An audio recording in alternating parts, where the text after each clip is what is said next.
Majestic flags, made in noble colors, open the curtain of history. They close the stone castle in which history will begin. The main character appears in a noble-colored dress. She has snow-white skin and ash-colored hair. She elegantly holds a porcelain bowl. The princess suddenly opens her eyes and looks menacingly at her maids, causing them to shudder in fear. The sight of the maids fearing the main character amuses her, and she laughs loudly. One of the maids can't stand the tense situation and drops an expensive cup on the ground. The main character approaches the maid and lifts her head like a fan, noting that the girl has only recently started working in the castle. The princess smiles kindly at the maid, as if calming her down and forgiving her for the broken cup. However, the next moment the new maid's face ends up on the shards of a cup, the main character brutally hit her on the ground. The maid lifts her head, having recovered from the blow. Her face is all cut. There is now a lot of blood on the ground. The girl is in tears. Throwing down her fan, the main character walks away from the maid, saying that she has a good appearance, but it does not match her mental development. She turns to face the girl again and addresses her as Aisha. Aisha covers her mouth with her hand in horror, and now the realization comes to her that her mistress knows her name. The main character grins and says that she hates it when bugs disturb her peace during her afternoon tea. The maid cannot utter a sound. The words are stuck in her throat. The only thing she hears is the frantic beating of her heart. The heroine shows her nature. She shouts at the helpless maid, reproaching her for the fact that the tea was not the same temperature as her lips. The villainess deliberately steps on the place where the maid's hand lies, piercing it, and blood begins to flow from it non-stop. A cry of pain escapes Aisha's mouth involuntarily, and tears immediately appear in her eyes. While the main character is shouting curses at the whole area, the maid Amelia is shaking with anger. At one point, Amelia pushes her princess, and an exquisite crown with emerald stones begins to fall from her.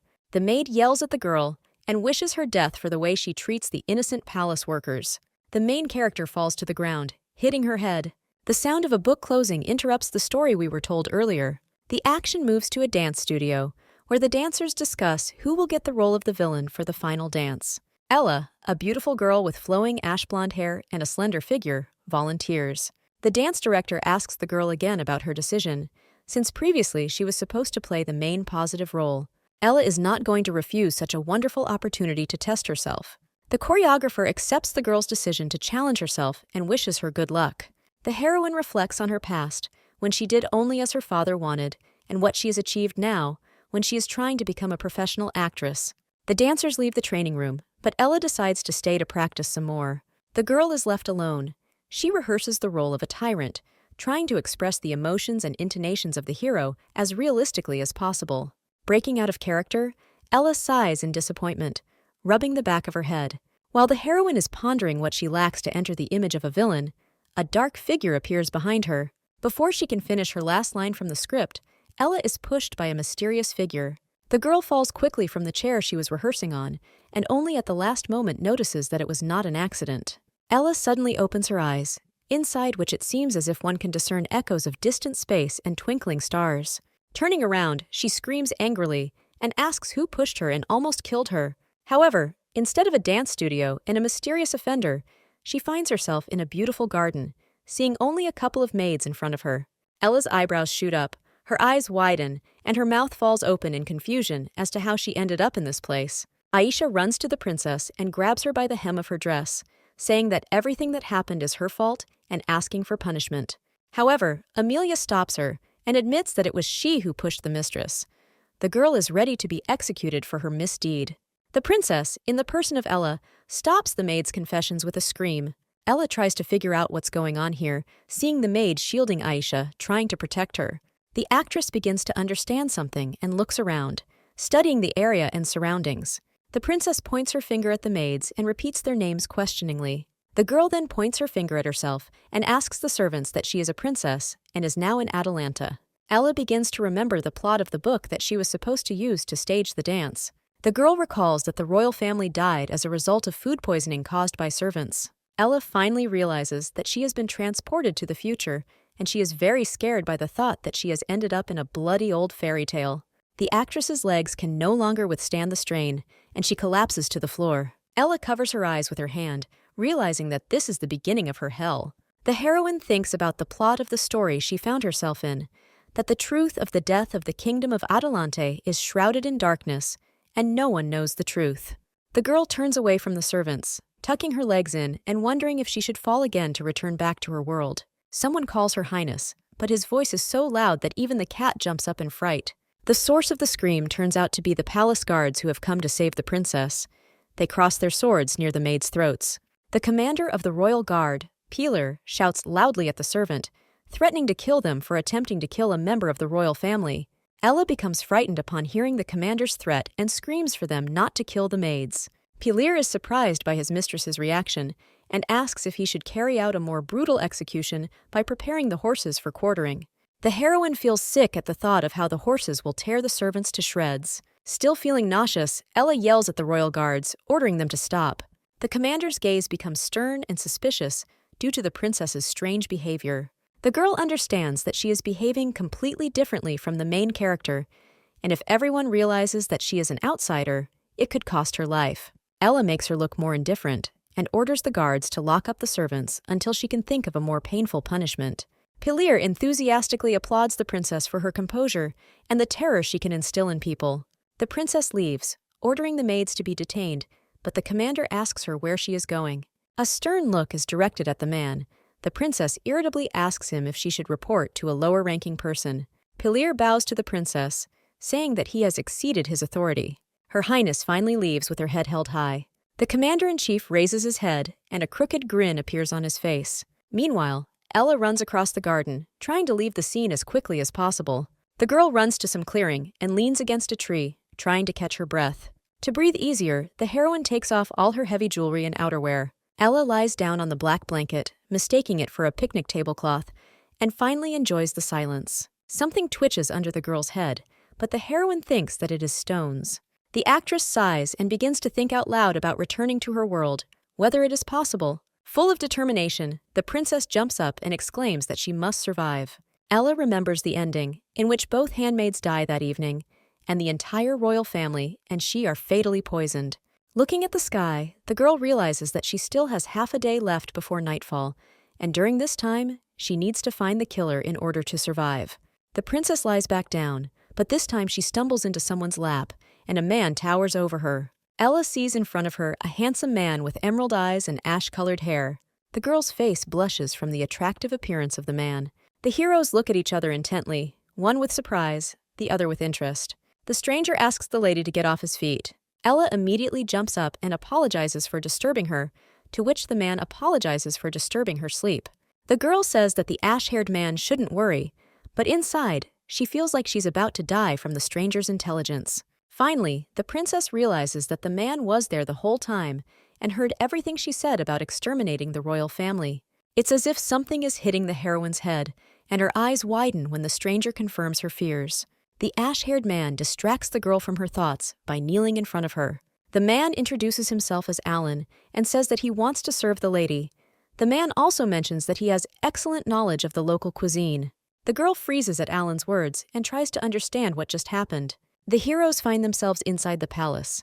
Ella covers her face with her hand, thinking that beauty is deceiving. The princess was so deep in her thoughts that she didn't notice how Alan stopped and therefore crashed into his back. Rubbing her nose from the powerful blow, Ella apologizes for her inattention. The man turns to the princess and, smiling, says that it is an honor for him to touch her, even for a little while. The man's words make the heroine's face flush with embarrassment again. Alan leads the girl to the door leading to the kitchen.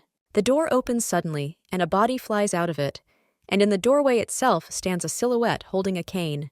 The silhouette turns out to be a man dressed in a chef's suit, his face distorted with anger. The cook hits the boy with his cane for his poor cooking skills and asks if he is really ready to serve such food to his royal family. Ella whispers about the chef's words and looks for a subtext in them, since in his statement he compared pig food and power. The girl turns to Alan to find out his opinion on the situation, but he is not in his previous place. The heroine turns back as soon as she hears the boy's voice trying to defend himself from the cook's attacks. The man is not happy with being contradicted, and so he swings at the child, intending to beat him with his cane. The boy's face contorts with anger, but he does not close his amber eyes, showing courage before the blow. The cane that was recently flying at the boy flies out of the cook's hands. Ella covers the child with her back. The man's eyes widen, and the main character's name comes out of his mouth, but he doesn't manage to finish it. The girl grabs the boy by the hand and tells him to run away from here with her. The young chef's eyes are no longer filled with anger, they reflect confusion. Looking at the savior in the memory of the blonde, the image of some girl named Liliana emerges. The boy's legs give way under him as he remembers the girl, and he falls. Without getting up, the boy raises his head, and now he has only one word in his thoughts: little sister. The cook was still standing in the same place where the heroes had left him, trying to figure out whether Princess Ella had been the boy's savior. Someone appears behind the man and asks if he's surprised by Her Highness's behavior. Startled, the cook turns sharply towards the source of the voice. The head of the kitchen tries to hit the uninvited guest with his wooden leg, but he deflects the blow with his sword. The chef's name is Papadi. He is a former lieutenant general and a former soldier, and the stranger turns out to be Alan. Smiling, Alan asks the chef why he is angry and whether the wine he brought last time is to blame for his mood. After the ashen-haired man's words, the taste of that wine that he would be glad to quickly forget reappears on the cook's tongue. The boss shouts at Alan not to mention that black liquid again, and the man, in turn, says that he must have mixed up the bottles. Alan smiles again and says that the drink was made from medicinal herbs and is good for the former lieutenant general's wounds. Papadi starts shouting even louder at the ash-haired man and says that he wants regular wine. With a chuckle, the cook turns away from Alan and asks why he is here, also warning that he will no longer give crystal apples for offering. The cook hid the apples securely in a safe so that no one else but him could use them. The memory of the taste of apples makes Papadi salivate, and he laughs maliciously. Alan grins at the chef's reaction and says that he didn't come for the apples, but because he had something more attractive. The men turn their heads in the direction the princess had recently fled. Papadi's smile widens, and his gaze becomes more cunning. He asks if the guy saw what just happened. The chef thoughtfully says that the princess is behaving unusually today, and the ash-haired man answers him that it is because of him that she got lost. At Alan's word, the man turns sharply to him. The guy, in turn, smiles innocently. Papadi exclaims enthusiastically that Alan is meeting with Her Highness, and the ash-haired man asks him to be quieter. A sly smile spreads across the guy's face. He says that the most interesting things are yet to come. Meanwhile, Ella sits next to the crying child, not knowing what to do. The girl does not understand how to calm the boy who does not stop crying. When the princess tries to say something to the boy, he only starts to shed more tears. The boy's tears flow without stopping. Ella begins to panic, not understanding what to do. At some point, the girl accepted her helplessness next to the child, feeling that she too was about to cry. After 10 minutes, the child finally calms down and apologizes for his behavior. The actress turns her head towards the child and asks if he has really finished crying. The child is embarrassed, either by his own behavior or by the girl's beauty. Ella gets up from the floor and tells the boy that since he has calmed down, she will go. The blonde thanks her. However, the boy's hand pulls at the bottom of the princess's shirt, asking her to stop. Ella turns around in surprise and looks at the child. The boy, like a puppy, asks the girl to stay with him a little longer, as she reminds him of his sister. The princess agrees to stay, but only on the condition that the blonde man stops crying. The heroes sit next to each other on the floor in complete silence. A slight awkwardness can be felt. Ella contemplates returning to the place they fled from, as the boy is working in the kitchen. The blonde interrupts the princess's train of thought and asks if she is a servant here, like him. The child claims that she is definitely a servant, since everything was taken from her, just like from him, but reassures Ella that it will all end soon. The actress asks the boy what he means, and he says that he is talking about the royal family, which is cruel to the people. The boy smiles evilly, saying that soon the royal family will finally disappear. The princess feels uneasy at the thought that she might soon become a corpse, and in her heart, she wants to shake the information out of the boy. The maid who arrived diffuses the situation and invites Her Highness to dinner with the king. When the boy heard the servants call the girl, he realized that he had been informally communicating with Princess Ella all this time. The blonde man stutters out Ella's title, and she realizes that her secret is revealed. The princess tries to calm the young cook, saying that some mistake has occurred and extends her hand to him. The boy is very angry, and so he pushes her hand away from him. The child screams at Ella and blames her for everything, wishing death on the royal family. Ella tries to calm the boy down and stop him, but he doesn't listen to her and runs away. The maid hurries the princess to the king, noticing that she is wearing only a nightgown. The action moves to the dining room, where the entire royal family has gathered. Eldest Prince Mo Tyler notices that in addition to the royal family, a sage is present at the dinner. The sage replies that he is present here at the invitation of His Majesty, and it is an honor for him to sit at the same table with him. Princess Ella arrives in the hall, smiling, She apologizes to her father for being late. His Majesty accepts the apology and invites the princess to sit down at the table as soon as possible. Ella looks up with a focused gaze at her father. The girl remembers that King Hiram Adelante always spoils his princess very much, and he also has 4 sons. This time, Ella shifts her gaze from her father to the invited guest. The heroine sees a man sitting in an elegant outfit and with a mask that hides half of his face. The older brother asks Ella if she is as surprised as he is that a sage decided to attend their family dinner. At that moment, the princess remembers that it was the sage Sawiel who led the rebels and decided to execute Ella by hanging her. The heroine is horrified by the thought of the execution and once again decides that she must survive. Ella looks with concern at the man sitting at the table with a predatory smile. Tyler tries to pull the girl out of her thoughts by waving his hand in front of her. However, the princess cannot tear her eyes away from the sage veil. The man suddenly gets up from the table. The man's actions make the heroine take a defensive stance and turn to Vale, loudly asking what he is up to. Tyler gets mad at his sister and angrily tells her that a princess can't behave like that. The sage laughs cheerfully, saying that the princess apparently is not happy to see him. Ella flinches and begins to deny the man's words. The sage quickly walks towards the heroine, which frightens her greatly. The man takes her highness by the chin and gently pulls her towards him.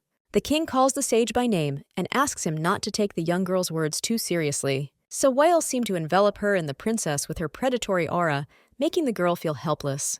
The sage turns slightly towards his majesty and tells him not to worry about it. Such a heavy aura makes the king's face sweat and his eyes widen in fear. However, the next moment fear gives way to humility, and Hiram Adelante looks away. The first prince is angry at the sage's behavior. The third only chuckles, the second trembles in fear, but the fourth does not react at all. His Majesty, dejected, agrees to let Vale speak with the princess. The sage turns to Ella and asks her if the rumors are true. The man squeezes the girl's cheeks too hard, so she starts to stutter and asks what rumors he's talking about. Vale closes the distance between the heroes and says that it is about the princess's love for him. Without thinking, the girl gives the man a hard slap in the face. Ella hit the sage so hard that he even started bleeding. There was a deathly silence in the hall. All the brothers tensed up in anticipation of what would happen next. Even the youngest stopped reading the book. Vale smirks at the princess's actions and wipes the blood from his lips. The heroine looks at the man with disdain, caustically pronouncing his name, and demands that he leave. Otherwise, the kingdom will declare war on Adelam. Focusing on the princess, he sees how she quickly changed from a frightened lamb to a proud lioness. Smiling slyly, the sage exhales and licks the blood from his lower lip with his tongue. Sawiel bows gracefully to Ella, but at the same time tries to intimidate her by enveloping her in his snake-like aura. The man's eyes turn into the eyes of a mad predator who is ready to attack his victim at any moment. The sage leans towards the girl and points out the tone she should not use towards him. Ignoring Vale's words, the heroine silently walks forward, leaving the man behind. The sage heads towards the exit of the dining hall, shouting that since the princess does not wish to see him, then so be it. The king breathes a sigh of relief after Sawiel leaves. Hiram says his daughter's name, wanting to discuss what happened, but Ella interrupts him. The princess, like a child, looks at the king, saying that he again forgot to ask to remove the green pepper from the food. The man is speechless at how quickly his daughter has transformed. Tyler sneers at his majesty, saying he's amazed the king has the courage to rule the country. The third brother, Kaliam, counters his eldest brother that he is competing with a woman for the king's blessing, and the brothers begin to argue. The king becomes irritated by the brothers' bickering and demands that they stop, saying that Ella is young and should be taken care of by her family. Ella stops his majesty by slamming her hand on the table. The girl tells her father that she is finished and will go, but he is worried that she has not eaten anything. When the heroine leaves, the king scolds the brothers for arguing at the table and says that since Ella has not eaten, this could affect her health. Walking away from the dining room, the heroine sinks to the floor, tears streaming from her eyes. She is scared. On the way to her room, Ella's head was constantly spinning due to the stress she had experienced. As she approached the bed, the actress's body barely moved and was constantly about to fall. Finally, the girl falls on the bed, burying her face in the pillow, and says that she was very scared of the man in the mask. Ella remembers how she felt in front of the sage. It seemed to her that she was a mouse caught in a beast's mousetrap. The girl opens her eyes after remembering Sawiel. Now he is worried that he suspected something. However, after the terrible memories, the heroine has a picture in her head of the sage coming very close to her face. The princess slaps herself on the cheek, forcing herself to come to her senses from such thoughts. Then Ella convinces herself that since he is from the distant past, he cannot know about the movements, and it was just a provocation. Lying in bed, the girl thinks about what happened, about her father, brothers, and whether she will be able to deceive the sage next time. Ella, waving her arms and legs, is angry that the book didn't describe the royal family members enough. Having calmed down, the heroine gets out of bed, using her flexibility and grace. The princess decides to let everything take its course, but she cannot know for sure whether she will survive or not, and goes to inspect the entire palace. Full of strength and energy again, Ella goes to explore the palace. The door to the kitchen opens slightly, and someone walks in. A stranger approaches the products used to prepare meals for the royal family and sprinkles them with some kind of poison. However, upon hearing a voice warning him not to do so, the culprit drops the bag of poison. The intruder turns out to be the same boy that the cook wanted to beat up. His amber eyes look at the newcomer with fear. Ella stands in the doorway and looks at the child, saying that she knows he is a good person and does not suit the role of a criminal. The boy only gets more angry at the princess's words and says that he wants to poison the royal family because his place is in hell, just like him. Ella stops the young cook and says that if he had done this kind of thing often, he would have known to add poison to the prepared food. The boy brushes off the heroine, saying that she is laughing at him. The princess stops him and asks him to tell her what bad things she did to him, and then she will try to prove that she has changed. The child looks at her with a haughty look, saying that a commoner does not dare to talk to the nobility. Ella stops the boy again, but this time she covers his mouth with both hands. The princess smiles kindly at the young man and mentions his sister, as he had previously spoken of their similarities. The image of his sister immediately pops into the boy's head. Tears well up in the young cook's eyes as he remembers Liliana. The boy's body weakened, his hands lost strength, Ella could no longer hold him. The boy's legs weaken and he falls onto the hard floor with a loud sound. The boy's eyes quickly fill with tears, and he silently apologizes to his sister for the fact that no one could save her. Once upon a time, the commander of the royal guard came to the boy's house, demanding that his father pay taxes on behalf of the princess. On that fateful day, the mother protected her child with all her might, holding him to her chest. However, the boy still clearly remembered how Pelir hit his father's jaw with his knee, ordering the guards to make a slave out of his son. The guard grabs the child and drags him away from the house. The boy holds out his hand in the hope that his parents will save him. The blond man's arms were spread apart and secured with belts. His head was also secured, and a red-hot seal towered over the child. Clutching the piece of wood between his teeth, the future slave screamed in intense pain. The young chef lifts the hair on the back of his head to show a scar. The boy says that because of her, he was branded and made a slave, and the same thing awaits his family in the future. The young man looks at Ella with all the pain, hatred, and resentment that has been accumulating all this time. The brand in the form of a sea monster is the sign of Adelante slaves. Slaves are the legal property of their owner, and masters can do whatever they want with them. The princess walks up to the blond man, reaching out her hand to his scar. Seeing that the boy is scared, but does not move away, the girl decides to touch the brand with her fingertips. Amber eyes look at the heroine with fear and caution. Ella reflects on the fact that an innocent child has become a slave against his will, and she asks with regret if he is in pain. The heroine instantly realizes that she said something stupid, and that it certainly hurt him a lot. The boy, gritting his teeth, boils her head off. The princess apologizes, and says that she knows that she cannot earn forgiveness. The girl looks at the back of the boy's head with a worried look and asks him to give her a chance to atone for her guilt. The young man's hair covers his eyes, from which bitter tears flow. Without waiting for the boy's answer, Ella lifts him up the way a mother cat lifts her kittens by the scruff of the neck. The princess says that even if the blond man says no, she still has to do something, and they leave the kitchen together. Alana, who was watching this scene from the side, smiles as he looks at them. The man wonders how many more surprises the heroine will present. At the construction site of the Colosseum, a fat master beats his slave, demanding that he get up from the ground and continue working. The slave's wife runs up to him and asks the master to stop beating him with a whip since he is sick. The man says that it would be better for the slave to die and not spend the princess's money on their provision and orders the woman to leave. However, the wife does not leave her husband and covers him with her back in anticipation of the blow. The whip doesn't have time to hit the woman because someone's bracelet gets caught in the handle of the whip. The whip falls from the owner's hands to the ground, causing him to freeze in shock. The gentleman turns in the direction from which the decoration came, threateningly asking who is tired of living in this world. The princess frowned and said that it seemed that the man did not value his life. since he spoke to her like that. A young cook runs up to a woman who recently defended her husband by calling her mom, and she calls him by his name, Jack. Jack, with tears in his eyes, tells his mother not to worry anymore, because now they have a chance to survive. Mother and son look with hope at the princess, before whom the master of slaves kneels. The heroine scolds the man, saying that since he spoke to her so insolently, it means he is ready to accept the consequences. The man, kneeling, bangs his head on the ground, begging for mercy. The girl snorts, seeing his pathetic behavior. The princess looks away and notices the slaves looking at her with curiosity. Ella notes that all the slaves are so thin that their bones are visible. The princess's fists clench tightly at the sight. Realizing who makes people look like this, the heroine hits the man on the head with her heel. Ella notices a sword next to her. Pulling it out, the girl points the tip towards the slave owner, saying that for his cruelty, he should be executed at least 100 times. Ella swings her sword. The man is very scared by such actions of the princess, which causes his face to become covered in beads of sweat. A stream appears between the man's legs, flowing along the ground. However, Ella did not want to chop the slave master into pieces. She swung to cut the woman's chain. But the chain did not break. The tip of the sword was not sharp enough for such a thing. After a failed attempt, Her Highness throws down the sword, saying that it is as worthless as its owner.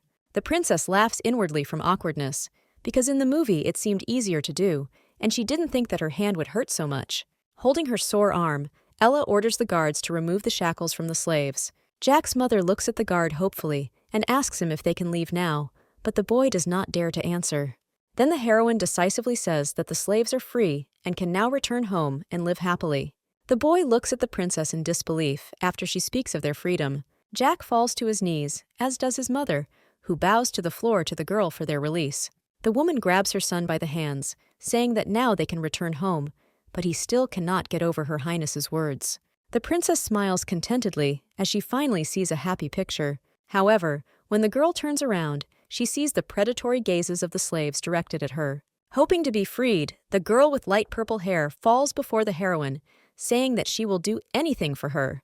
The slaves simultaneously fall to their knees in a deep bow, begging the princess to remove their shackles as well. Ella looks with pity at all the slaves who so desperately want to gain freedom. The girl remembers how she used to admire the grandeur of ancient buildings, but in reality, behind them, there is only human suffering. The actress really wants to tell them that they are all free, but she can't, because she understands that they have nowhere to go. The princess understands that if she gives them land, the nobility will take it back by force. Ella is angry because she doesn't know what to do correctly in this situation. However, the girl turns around and realizes that she is in the Colosseum, and a solution to the problem comes to her. The heroine approaches the girl with purple hair and asks her if she can dance. She answers positively. Ella smiles happily because she understands that then she will be able to implement the idea. In His Majesty's office, Ella's older brother conveys to the king that his sister's actions are disgracing their family. The father is angered by his son's words, and he says that since his daughter did this, it means it was necessary. Tyler sits down on the couch, disappointed and angry. However, a second later, a sly smile appears on his face. The youngest brother, Terrence, notices this, but decides not to interfere and continues reading the book. Alan lies carefree on the grass in the garden with a book on his face. Next to him, a servant kneeling, reporting news about Princess Ella. Upon hearing the news that Ella is going to turn the Colosseum into a theater, the man puts the book away. Together with the servants, the heroine returns to the slaves. People greet Ella in silence, frozen in anticipation. Jack approaches Her Highness and says that, as she asked, he has gathered all the slaves, but asks why she does this. Instead of answering, the girl claps her hands, calling the servants. Servants hand the slaves trays with fabrics and a chest. The heroine entrusts these people with the reconstruction of this place and says that she places great hopes on them. Jack's family and himself exclaim in surprise. The girl distributes tasks to the husband and wife so that they monitor the work of the men and women. Ella smiles and thinks for a few seconds about who to make the manager. The princess approaches Jack, places her hands on his shoulders, and entrusts him with the management of the theater. Having come to after the words to the heroine, the young man begins to wave his arms, saying that he does not know how to do anything and therefore will not be able to lead. Ella puts her index finger to his lips, silencing him. The heroine looks at him with concern, asking if he wants to continue suffering in hard labor. The boy steps back, taking a step back after the princess's words. The girl looks at him seriously and tells Jack that in this life, only he can help himself. The boy has a memory of the day when he was separated from his family. He does not want to suffer anymore, and for this he needs to be strong. With tears in his eyes, but filled with confidence, Jack shouts that he will become stronger. Ella is amazed by the young man's bold answer. The girl smiles and praises the boy and strokes his head. The princess claps and asks for a moment of attention. The heroine announces that from now on, people are no longer slaves, and the theater is their salvation, and the more successful it is, the more they will be paid. The princess says that they can stay and take part in the creation of the theater, and if they don't want to, then they are free to go. When everyone is left, Ella smiles happily, while Jack reflects that he almost killed their savior. The boy clenches his fists. He feels that he wants to thank and protect the princess for everything she has done for him. The young man shouts to the girl that he will not disappoint her. The freedmen work hard to create a stage for the performances. Women, in turn, are engaged in sewing costumes for the actors. Faye, a girl with purple hair, is entrusted by the princess with training the dancers. The next day, Jack runs up to Ella and tells her that the costumes are ready.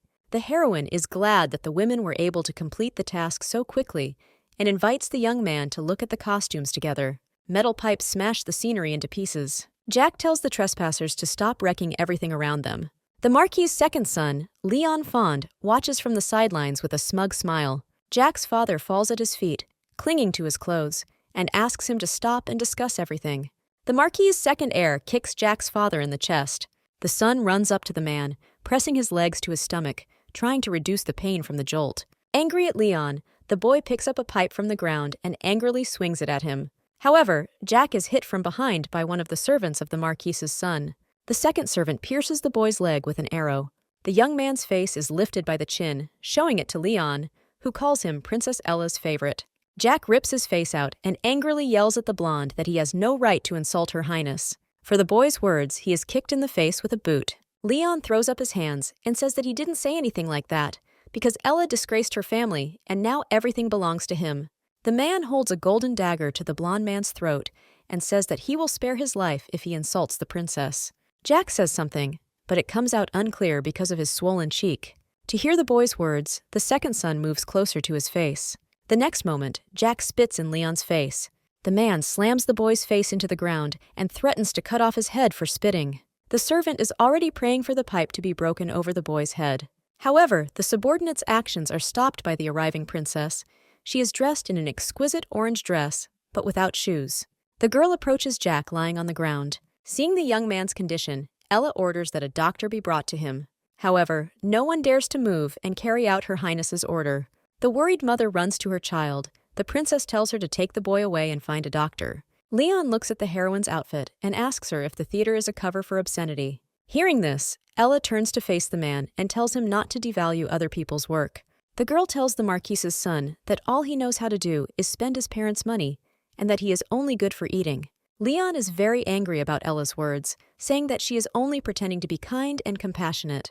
The man continues to escalate the situation and says that even the king is unhappy with her actions. The second son shouts to the slaves that if anything happens, the princess will be fine, but they will suffer. Frowning, the princess says that she knows the king's opinion.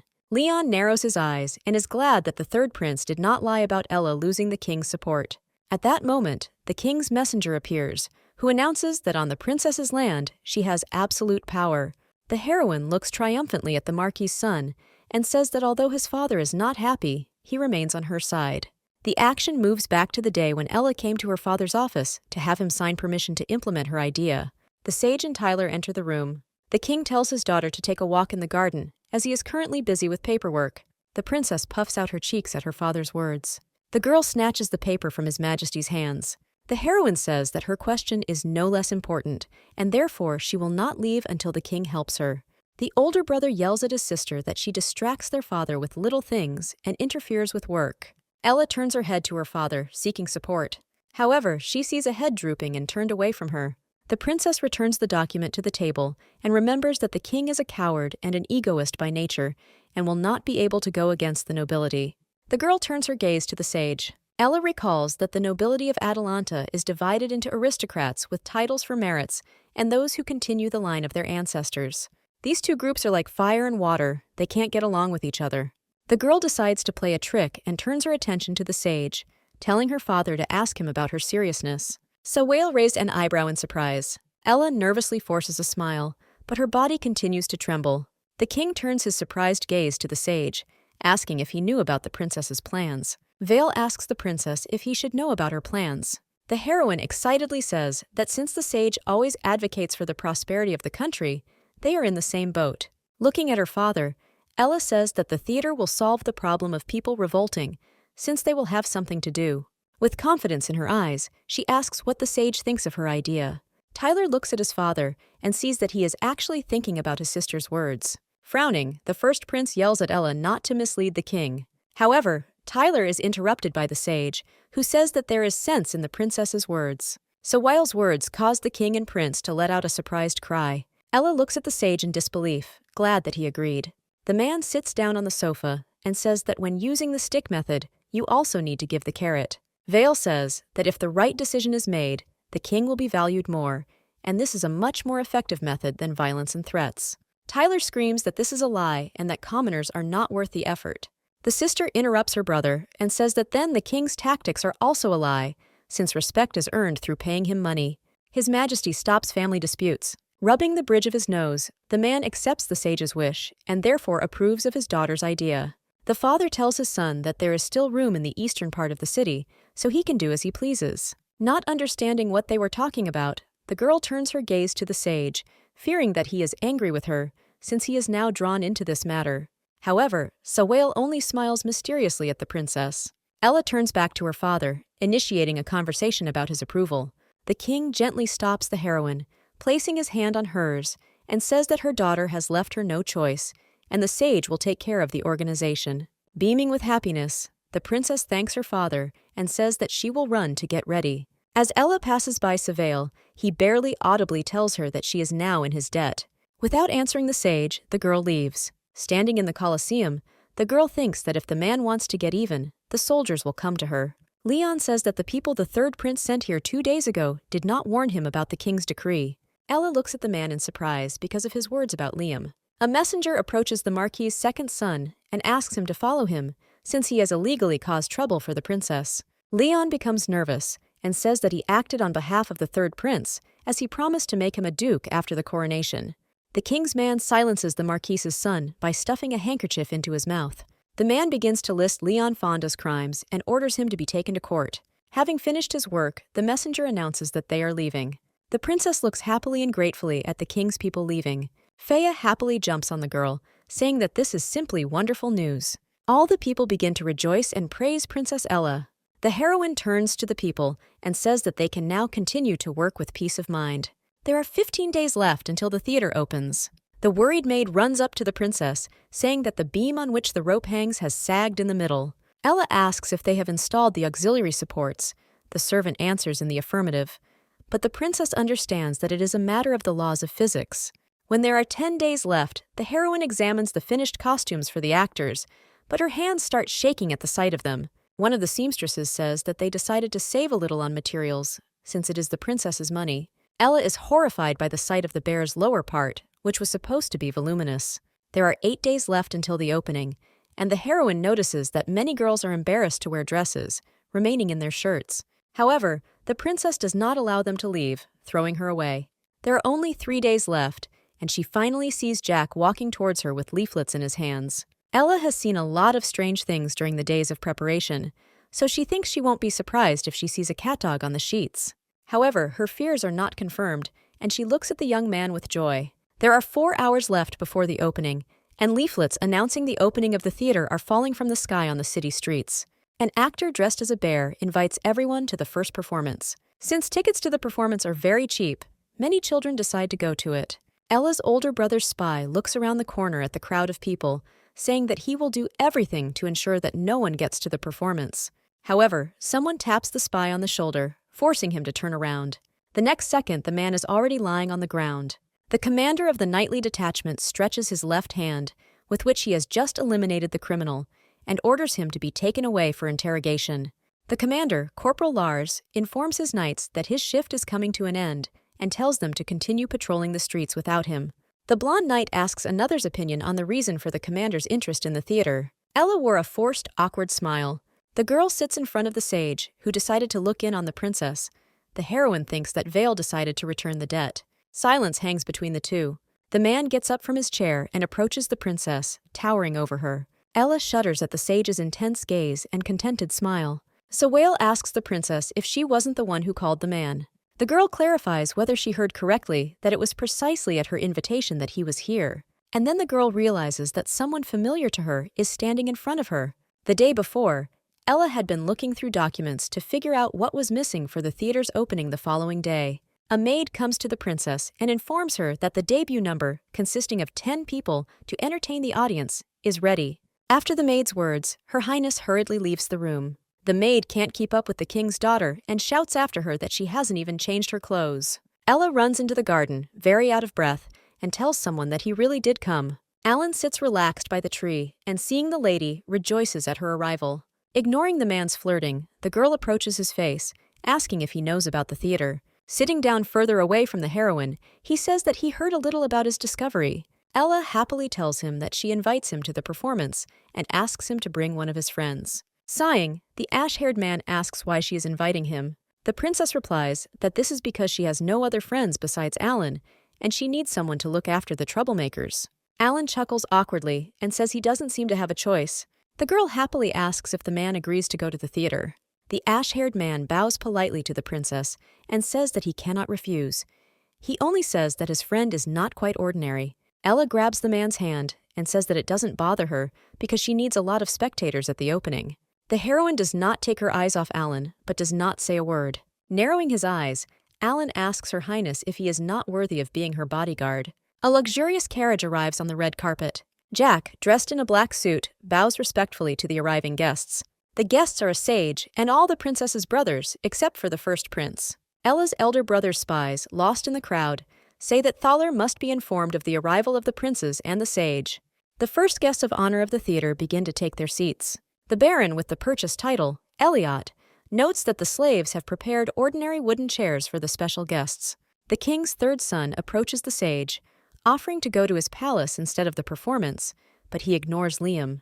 Without waiting for any reaction, Liam sits down next to Sawale. The guy remembers the queen's glory, that the support of the sage is very important now, so it is necessary to establish a connection with him. Finally, the performance begins, and the dancers take to the stage, performing a choreography on the drums. The audience looks at them with admiration, without taking their eyes off them. The corporal shares his impressions with the king's messenger, saying that the images of the girls dressed alike are beautiful. The prince and the commander of the knights are surprised at how the actors managed to move like that. One of the girls with silver hair dances gracefully with a musical instrument, the pipa. The sage looks with his predatory gaze only at the dancer with the pipa. A couple of hours before the performance, the man asked Ella if he was worthy of being a bodyguard.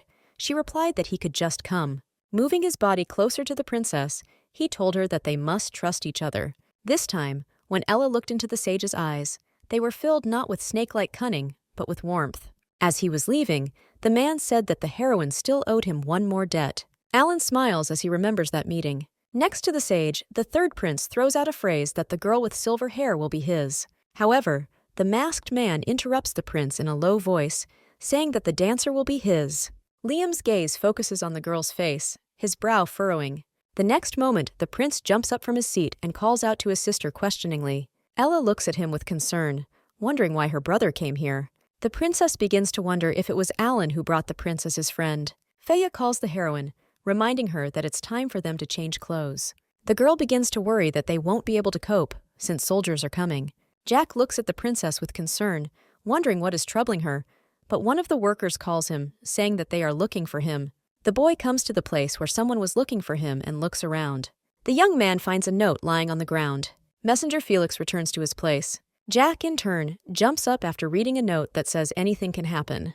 Ella sings and dances joyfully on stage with the other girls. The third prince turns to the sage and says that there is no meaning in the song and asks when they will leave the theater. Alan, without turning his head, says that the performance is not over yet. The man stares at the girl singing in the center, wondering how she will deal with this latest threat. At one moment, everything freezes, and Ella's eyes widen in fear. The girl starts to fall off the stage. The princess felt that it was not her legs that failed her, but rather a push in her back. The heroine turns around to see the culprit.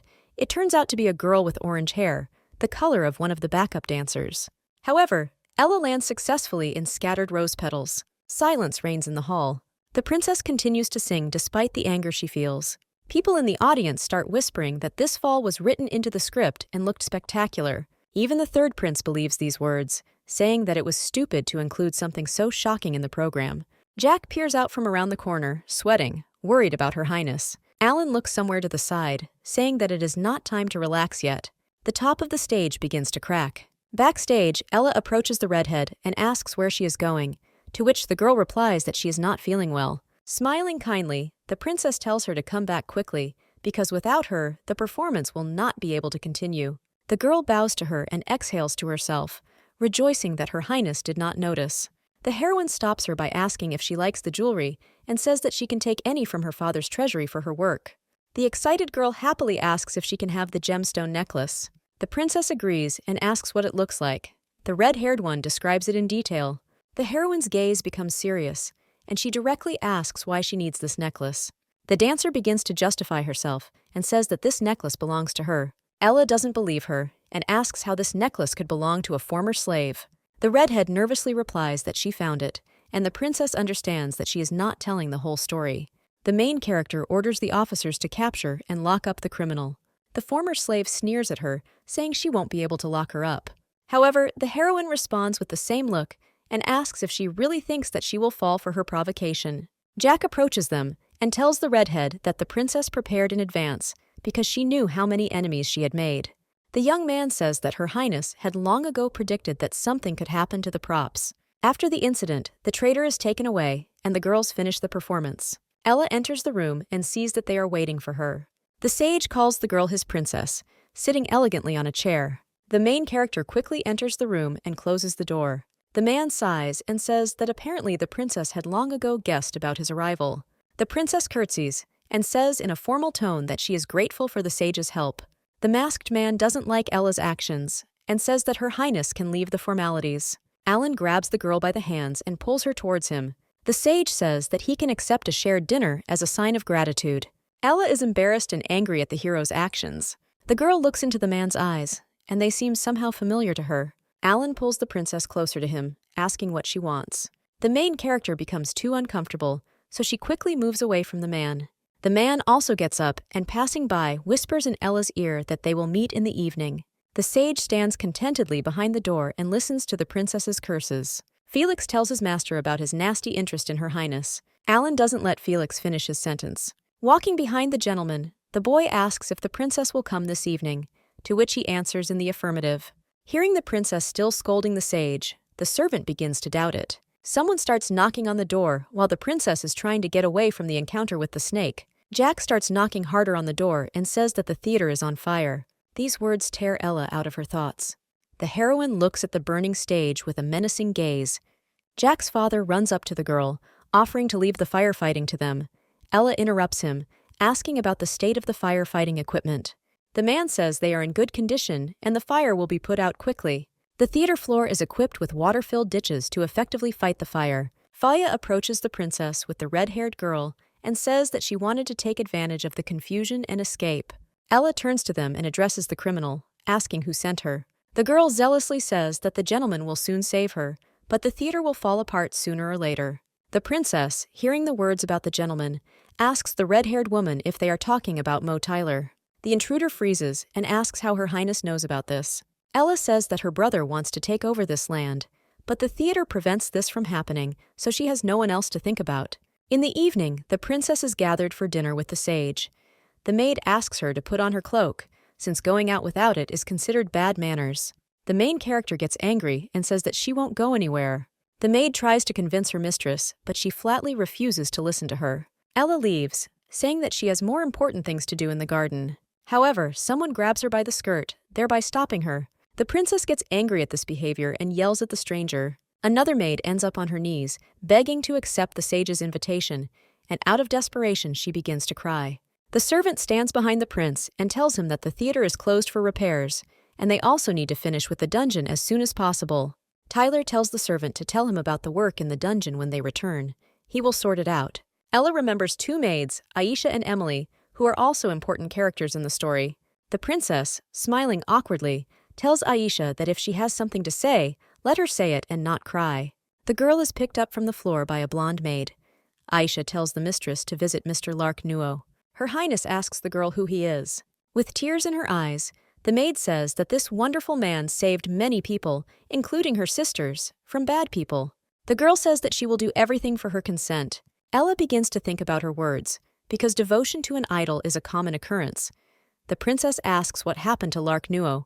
After her Highness's question, the maids looked at each other awkwardly. Aisha carefully begins to remind the princess that it was she who sent the man to prison for insulting the royal family.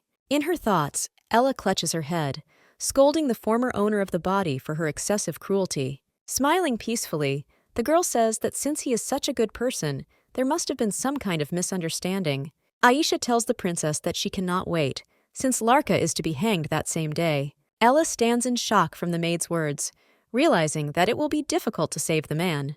The figure of Emily's maid appears between the castle towers. The girl, seeing her friend, yells at her, asking why it took her so long to get to their meeting place. However, Aisha comes out from around the corner not alone, but together with her Highness. Emily raises her voice again, asking the maid what the princess is doing here. Aisha says that she brought her. The maid begins to accuse the heroine that it is because of her that Adelante's protector is on the verge of death. The princess begins to remember something when she hears the maid calling the man. The book said that one of the options for Adelante's fall was due to the people losing their protector. The girl realizes that she needs to free Lark Nuo right now to avoid her death. Ella reminds the maids that they need to hurry if they still want to free the man. Shaking with anger, Emily nevertheless decides to take the mistress to the prisoner and tells her to follow her. The princess walks past the prisoners, wondering how they can live in these terrible conditions. Aisha runs up to Mr. Lark's cell and calls him. Lark Nuo is a former royal general of Adelante. Ella looks at the man's condition and assumes that he was tortured. The maid tells Lark that she asked the princess to pardon him. The man's hateful gaze turns towards her Highness. She shudders at the feeling of how much the prisoner despises the girl. Closing his eyes, Lark laughs and says that he doesn't need the princess's mercy, so they can leave. Ella irritably replies that she is helping from the bottom of her heart, to which the man reminds her that he is here because of the cowardice of one of his subordinates. In her thoughts, the girl is once again angry at the princess for the reason for the imprisonment of the former royal general. The maids turn their heads towards the princess, looking at her with hatred. Ella loudly asks the man to stop playing poor and tells him to quickly leave here with them. The elder brother and his servant came to this noise. The princess looks at the prince with irritation and thinks that since he came here in person, things are now becoming more complicated. They start to take Lark away, but the girl stops him, saying that it was she who imprisoned the man and that she is in charge of his life. The brother looks mockingly at his sister, saying that now she has decided to free the one she is scheduled for execution. Tyler moves closer to the princess and says that this behavior is not her style. Ella looks away and realizes that she has truly stepped out of character. But realizing that she is still in the princess's body, she retorts to the prince that it does not concern him, demanding that his man step aside. Tyler tries to put pressure on Ella with his menacing gaze. The elder brother tells his sister to continue working on her theater, and the servant hands him a scroll. The man unfolds it and reads that by decree of the king, Lark Nuo is sentenced to be hanged today. Her Highness looks with hatred at Thaler, who orders the criminal to be taken away. Finally, the princess turns to the prisoner and barely audibly tells him to wait. Lark notices this and manages to read the girl's words on her lips. Ella still decides to check what is written in the decree, but her brother raises it above his head so that his sister cannot reach it. Waving the paper, the brother leaves, saying that it is all thanks to her. The princess wonders why her brother said that. Ella speculates that the aristocratic faction was originally behind everything, and that Lark is directly subordinate to the king and guards him. However, her head starts to boil from all the information. Tyler instructs his servant to follow the princess and check if she has gone to meet anyone. At this time, the heroine instructs Emily to go back and find the invitation to dinner, and Aisha follows her. At Sawale's residence, a man is sitting in the garden drinking tea when a servant approaches him, saying that he has guests. A princess came to a sage with a request to discuss one thing. The man looks at the girl and sees that she is covered in sweat. Smiling politely, the man says that it is still early, so he offers to have a cup of tea. Ella asks the sage to listen to her proposal and says that she is ready to give 30% of the theater's proceeds. Smiling sweetly, the man continues to look at the princess. However, the next moment there is no trace of the smile left, as Alan turns his suspicious gaze to the maids. The sage turns away from the princess, walking towards the sofa. The ash-haired man sits on him, spreading his legs wide. The man opens his eyes, and looking at the princess, says without emotion that he is not interested in her proposal. The princess begins to persuade Alan, saying that Lark Nuo has a good reputation, and this will raise the authority of the sage. But the man asks why he needs this if he is already influential enough. Besides, Alan says that since the prisoner has a crime against the crown, it will be disadvantageous for him. The man starts to leave because he doesn't want to talk to the princess about another guy, because she might turn to the king. The girl asks since when is the king more reliable than the sage? Realizing what the heroine just said, she closes her mouth. The guy smirks at the girl's words. Alan turns his head and asks if the princess really thinks so. Ella cautiously responds positively to the man, pressing her hands to her chest. The sage gently takes a strand of the princess's hair in his hands, saying that the price for saving her is high enough. Directing his gaze at the girl, he asks her if she is really ready to pay. Realizing she has no choice, Her Highness smiles dazzlingly, asking what the sage wishes. Ella moves closer to the man's face, asking whether he wants money or a specific person. Alan smiles a snake-like smile, commenting on the princess's straightforwardness, and asks what she can offer him. The main character gently touches the character's lower lip. Then the girl takes her hand out of the sage's palm. Ella gently touches Alan's cheek. Bringing her fingers to the man's chin, Her Highness moves closer to his face. His eyes widen in surprise. Alan abruptly moves away from the princess, frightened by such close contact. The girl laughs softly at the man's actions, saying that he refuses to take it even when she offers. The sage chuckles and says that the princess has once again exceeded all his expectations. Ella innocently spreads her arms out to the sides and says that she won't fall for the same trick twice. The man sits down and suggests discussing what he might get in return. There are 40 minutes left before Lark Nuo's execution. He stands on the scaffold, covered in blood. The man remembers the words of the princess, who asked him to wait. However, the criminal's gaze grows dim, and he begins to lose hope for the best. Ella frowns and tells the sage that many people guess about their cooperation, and he helps her because he needs her. The girl says that the people love Lark, and therefore his execution could affect her already bad reputation. The sage says that the princess's status is useful to him, but he will stop cooperating if she constantly causes problems. Ella proudly tells him that she is smart and has the right to vote before the king. Alan laughs at the heroine's reaction, saying that a princess shouldn't be so boastful. The princess says that only she is suitable for the role of puppet, since the other brothers do not have the strong authority of their father.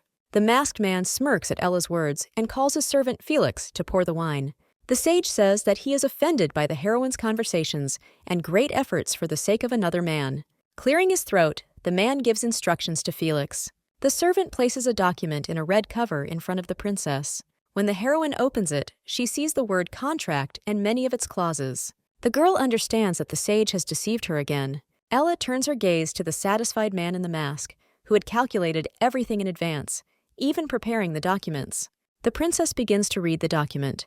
It says that she must obey the orders of the sage, do everything with his approval.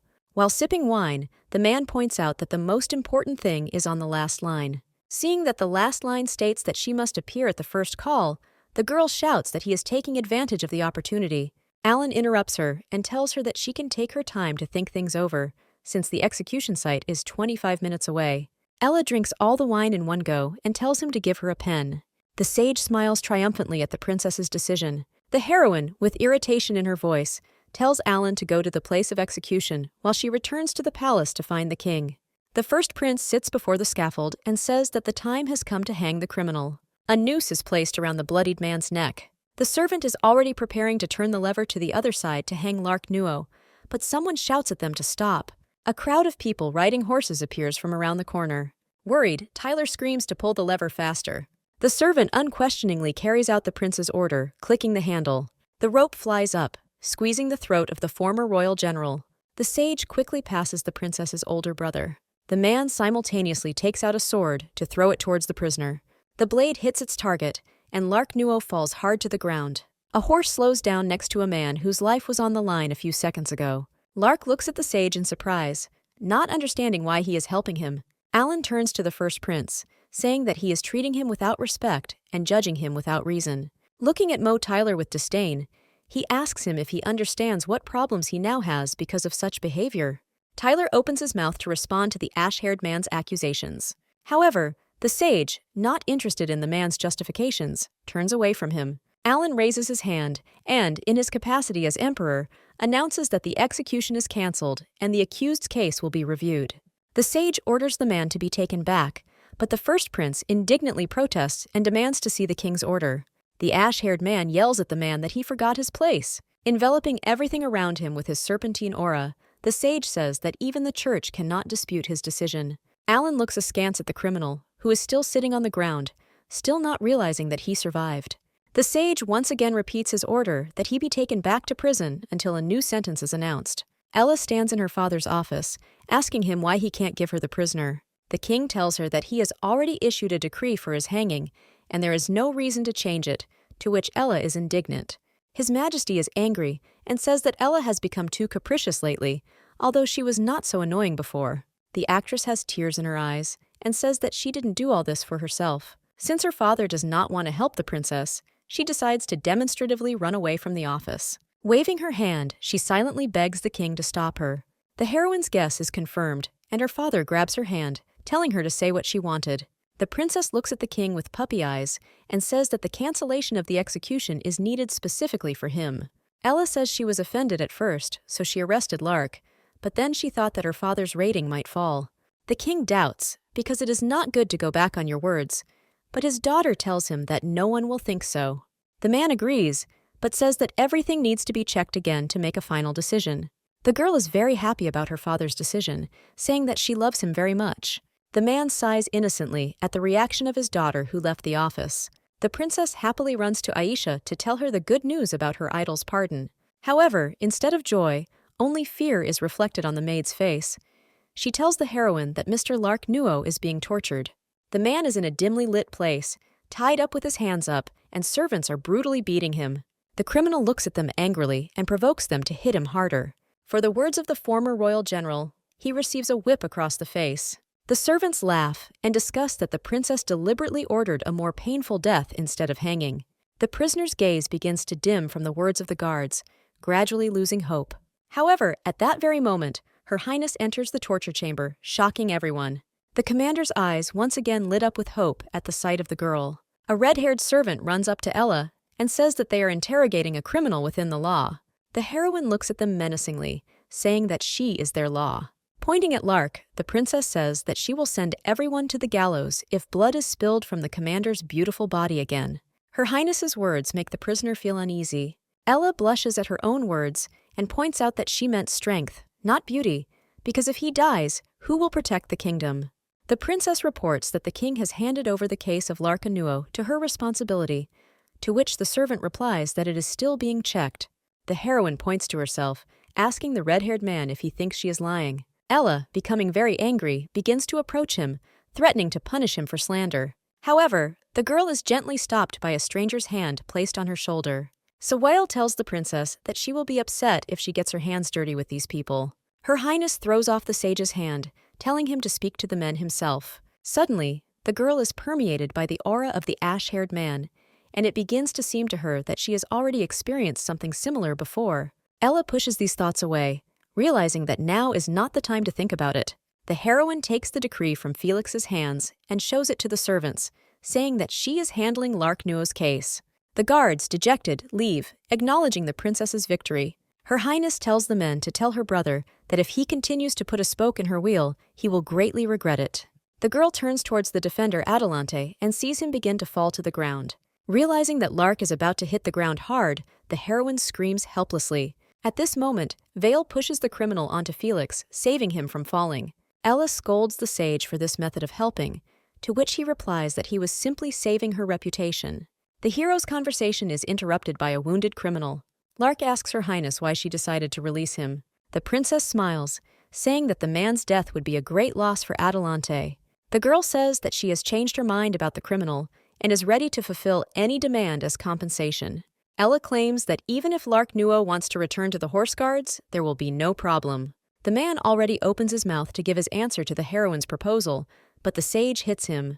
The princess shouts loudly and indignantly at such actions of the ash-haired man. The sage orders Felix to take the criminal to Her Highness's theater. The man turns to the girl, telling her not to worry about Lark and to focus on spending time with him. Vale grabs the princess by the hand, saying that the udon is almost ready, to which she replies that she had no such plans. The sage turns a sly glance at Ella and pronounces the word contract syllable by syllable. The girl resigns herself to her fate and asks to at least let go of her hand, to which she is refused. Larkno opens his eyes with difficulty and sees in front of him the maids who begged for mercy for him. Feeling heaviness throughout his body, the man sits up on the bed and thanks the servants for their help. Adelante's protector asks if the girls are servants in the palace, to which he hears that they serve the princess. Lark is very surprised by Emily's words and asks how much it cost her to pardon him. Aisha tells Mr. Nuo that the princess can simply be talked to. The girl says that before she also considered Her Highness cruel and evil, but she made an agreement with the king and the sage for the sake of pardoning the criminal. Lark reflects on His Majesty's continued neutrality during the struggle between the two factions. Ella enters the room, asking if the former Royal General Adelante has woken up yet. Seeing that the man is awake, the heroine tells him that he can go to his house whenever he wishes. Lark frowns and asks in a loud voice if the princess wants him to leave. Her Highness looks at the hero in bewilderment, not understanding why he is not happy about this news. Ella warns Mr. Nuo that she had to work hard to save him. The heroine looks menacingly at the man, angry that she put so much effort into it for him. Lark, still in disbelief, asks the girl if she is letting him go just like that, without asking for anything in return. The former general begins to list what he can do for the princess and who he can become, but Ella stops him. The girl doesn't have time to say anything, because someone quickly enters the room. The theater workers excitedly ask to be heard and apologize for such a sudden visit. Faya reports that the beer hall, which recently opened, is taking away their customers and completely copying everything they do in the theater, including hiring dancers. The girl says gloomily that these dancers are forced to drink alcohol along with the guests, and, if necessary, she is ready to do it too. The princess hits Faya on the head, angry at what was said. Ella warns the purple-haired girl to never dare to even think about stooping to that level again. After this, the princess pats the girl on the head, saying that she is not bothered by such dirty methods of that beer shop. Her Highness turns to Jack and asks him if he has prepared the tablet as she requested. The young man holds it out, and the princess is pleased with the quality of the work done. Ella says that tomorrow the theater is finally opening after renovations, so they need to hang a notice on the gate and hand out flyers. The theater workers are filled with happiness and shout joyfully at the words of their mistress. The princess turns to Lark Nuo, asking if he thinks he will be safe by serving her. Ella smiles sweetly and holds out her hand, asking, in this case, to pay for the medicine and accommodation for those days that he spent unconscious. Aisha says anxiously that she is ready to return all the money spent on the former general. The heroine asks the girl to calm down, because a man should not allow women to support him. Lark clutches the sheet, realizing that the princess saved him for another purpose. Adelante's protector asks Her Highness what she wants from him, already preparing himself for the fact that he will be ordered to kill someone. Ella kindly points to the children, asking Lark to accompany them and help distribute leaflets. The man is shocked by the princess's words. The first prince of Adelante sits on the sofa and enjoys the company of spectacular and beautiful girls. The man, who is also enjoying the girl, asks Tyler if he has heard about the theater opening soon. The prince frowns and is clearly not happy about this news, because his sister has not learned her lesson. Ella's older brother returns to the girls, who are standing aside, and says that he wants to try the blonde first and then the others. On the streets of the city, Jack and the other children address passers-by, inviting them to a new event, Create Your Idol. One of the interested people asks to give him a leaflet, but immediately flinches when he notices someone behind Jack's back. The man gets scared and runs away, shouting that he doesn't need any leaflet. The theater director sighs in disappointment, realizing the reason for that man's behavior. Jack turns to Lark Nuo, saying that there is a wine tap nearby, and suggests that they sit there until they finish. With his arms crossed over his chest, Adelante's protector refuses the offer, saying that he promised the princess to protect them. Jack tells Lark that he's the reason people are afraid to take the leaflets, so they can mess around with it until the night. Mr. Nuo asks the blonde man if all the theater workers are former slaves and why they support the royal family. The theater's director confidently states that he supports Ella because she is not like other royals. Jack says the girl gave them not only freedom, but also hope. The young man smiles, saying that under the current rulers, one cannot expect the abolition of slavery, but if a princess becomes the ruler, then a miracle can happen. Lark asks the blonde man if he thinks that Her Highness started playing theater just to gain their support. Jack says in a loud tone that their few measly lives are not worth such a big deception. The director states that even if the theater is not something serious, It is definitely part of something bigger. The young man steps away from the man, telling the children that they will be distributing leaflets elsewhere. The blond man warns Mr. Nuo that they will be going to the last location planned for distribution. Lark watches the children walk away warily. The man remembers how, before leaving, he found the princess, who was very quietly saying something to Jack. The defender wonders if Her Highness is now the one who used people and spread rumors. At the same time, the heroine walks quickly down the street, trying to break away from the sage. Sawile asks Ella why she looks so unhappy, since he is following the agreement. The princess angrily shouts at him that all this is because he deceived her. The girl says that they met by chance, and Vale suddenly invited her, and according to the contract, she cannot refuse it. The heroine asks the sage who writes in invitations that wherever you go, I will go. The man laughs at the princess's reaction and confidently declares that he is the one who writes this.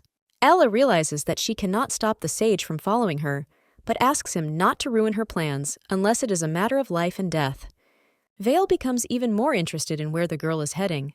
The princess smiles mysteriously and says that she is going to castrate the perverts.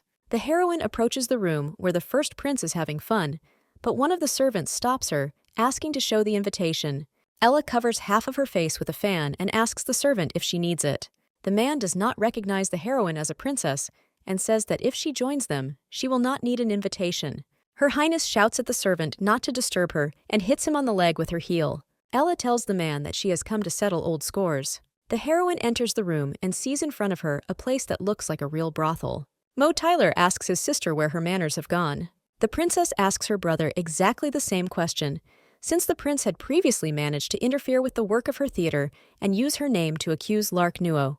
The man retorts to the girl that he learned all this from her. Ella screams at the prince not to compare her to himself and asks him to end this war. The heroine offers a deal. Whoever makes more profit in a month wins, and the loser closes his establishment and does not create problems for his opponent. Tyler replies that he doesn't have time for childish games and asks not to disturb him anymore. Expecting such a reaction, Ella grins mysteriously. The princess heads towards the exit of the room, warning her brother along the way that she gave him a chance. The prince raises his hand, ordering the carriage to be prepared as he needs to go to the shrine. The man smiles, anticipating how he will expose his sister. Ella goes outside and notices a sage standing nearby. The girl asks Sawile if he is a wizard, because he constantly appears out of nowhere and also disappears. The man approaches the heroine and asks her if she's offended, because he did not go with her to support her. Vale barely audibly asks the princess why she doubts his sincerity. However, Her Highness does not hear this, so the man asks her louder about the next plan of action. Ella smiles slyly and asks the sage if he knows what casino owners fear most. The girl begins to smile even more, saying that the answer is the influx of the crowd. A few days later, the heroine stands in His Majesty's office with a satisfied look and watches him yell at the first prince. The king throws a book at his son, saying that he expected some great success from him after Ella's criticism. Tyler quickly opens the document, which contains many negative reviews about the place he visited. The first prince shouts that this is slander because the purpose of his hotel is to entertain aristocrats. The man turns to his sister, saying that the other customers were slaves who, on the contrary, should proudly serve the nobility. Ella turns her gaze to the king and sees only his angry and concentrated degeneration of a face. The princess understands that things are bad, since the brothel turned out to be a legal place, but she has a backup plan. The heroine loudly asks whether it is normal to force civilian women to do such work. Her Highness turns to her father, saying that the girls are now afraid to leave their homes for fear of being kidnapped. Tyler yells at his sister to shut up and pass the job on to someone who can handle it. The king interrupts his children's conversations and asks Kalium to take up the matter. Smiling contentedly, the third prince kneels down, accepting his father's order. Hearing Tyler begin to resent his father's actions, the king covers his face with his hand, telling everyone to leave. Ella smirks and tells her brother that he brought trouble on himself. After the audience, the first prince turns to someone asking him to report everything to the master. Tyler smirks at the fact that his sister wasn't that stupid. All the theater workers gathered at the Colosseum to celebrate the high income and the large number of their visitors. After the celebration, the princess says goodbye to Jack and Faye. A girl walks down a dark street and shouts loudly that this day is just wonderful. Back at the palace, the blonde maid runs up to Her Highness and asks why she drank so much. The heroine does not pay attention to the servant's words and reaches for the girl's cheeks, starting to pinch them. Ella is approached by Lark, who towers over her menacingly and apologizes for distracting her from such an important matter. The princess is frightened by the sudden appearance of Adelante's protector, so she quickly retreats back. The man asks Her Highness in a serious tone if it is true that the one who wanted to kill him was Mo Tyler. Ella whispers to the maid, asking her when Lark arrived and why she was not told about it. The princess then awkwardly tells the man that it is already late, so they can talk about everything tomorrow. Mr. Nuo smirks and tells the main character that if she doesn't want to tell him the truth, he will ask her brother directly. Hearing this, Ella stops him by grabbing his hand. The girl realizes with horror that Lark is not going to talk to Tyler, but to take revenge. If the former general goes to the first prince now, he will destroy everything that the princess has worked so hard for. Ella asks the man to cool down, because Mo Tyler's security just stands and watches. Suddenly, Lark Nuo becomes embarrassed, realizing that Her Highness has been touching his hand for too long. Adelante's protector tries to free himself from Ella's grip as she screams at him not to act on his emotions. The heroine tells the man that she also wants to take revenge on her brother, so she suggests that they unite. Without turning his head, Lark asks Her Highness if he can say something. The girl smiles in a friendly manner and answers his question positively. Mr. Nuo warns the heroine that even if a man and a woman reach for the same object, their hands should not touch. After his words, Ella immediately lets go of the former general's hand and asks what he thinks about her proposal. Lark gently touches the hand that the princess recently held with his fingertips. Adelante's protector agrees to cooperate with Her Highness, but asks her to explain why she is opposing her brother. Ella realizes that she cannot tell the truth, that one of the reasons for the destruction of the state is the man behind the first prince. The princess says that she has no opportunity to prove her sincerity now, so she asks to gain her trust. The man decides to watch the heroine, and if he understands that she is not going to act, he will take revenge in his own way. Ella asks Lark how he plans to watch her and how he was able to get into the palace. The girl does not receive any answers, as the former general silently leaves the room. The next day, King Adelante asks Lark Nuo if he is sure about his decision not to return to the royal guard. To this, Adelante's defender replies that he is acting consciously. However, the man tells His Majesty that he has one more request to become Princess Ella's guardian knight. The heroine is very surprised by Lark Nuo's words, since the guardian knight protects from all sorts of dangers and serves only one person. Sawile looks at the man with disdain, as this position allows the man to enter the girl's bedroom at any time. After some time, Ella walks through the palace grounds, but there is no hint of a good mood on her face. The girl turns to someone and yells at him not to follow her. Lark confidently replies that since he has already taken an oath, he will soon be responsible for Her Highness's safety. The princess says that since the man does not want to serve her father, she will assign him to the theater as a captain of the security service. Mr. Nuo remains as steadfast and convinced that he must protect Ella.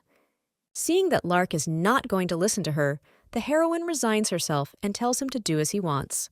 The girl finally looks the guardian knight straight in the eye and notices something. Adelante's protector looks intently at the princess, and the heroine finds this look strange. The man asks Ella's opinion about the fact that a person's feelings for another can change dramatically.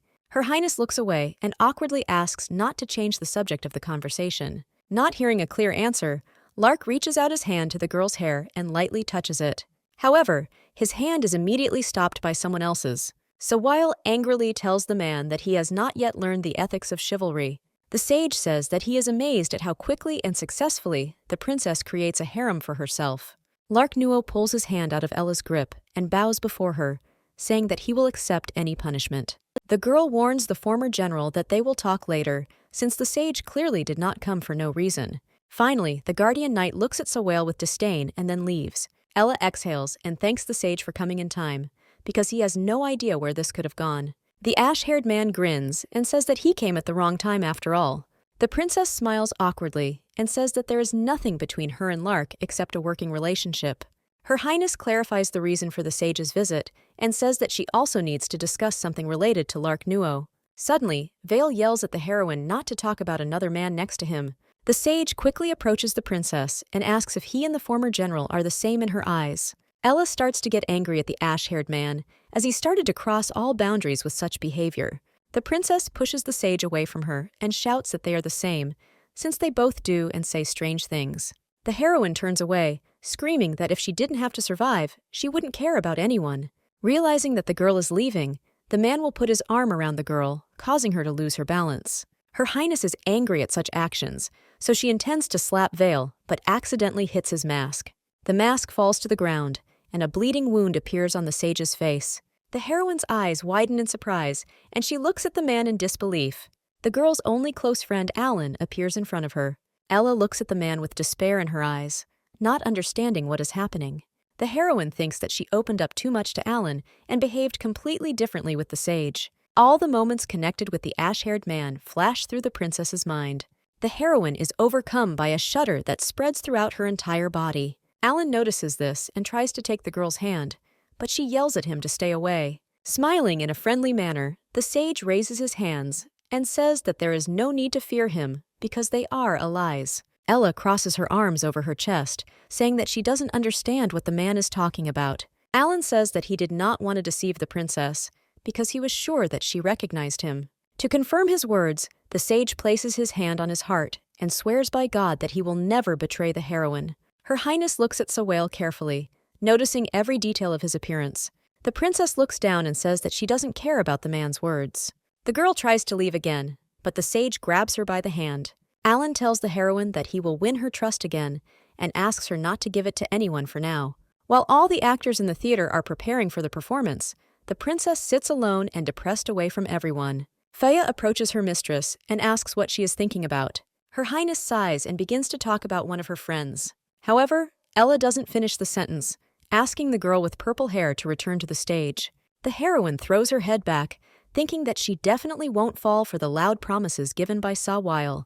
Now the girl is piecing together the puzzle, because the sage and Alan were similar in appearance, but different in character. Ella's eyes fill with disappointment at the thought that the ash-haired man wanted to get close to her in order to kill her. The princess slaps her cheeks, driving away the gloomy thoughts, because the future, like their relationship, could change.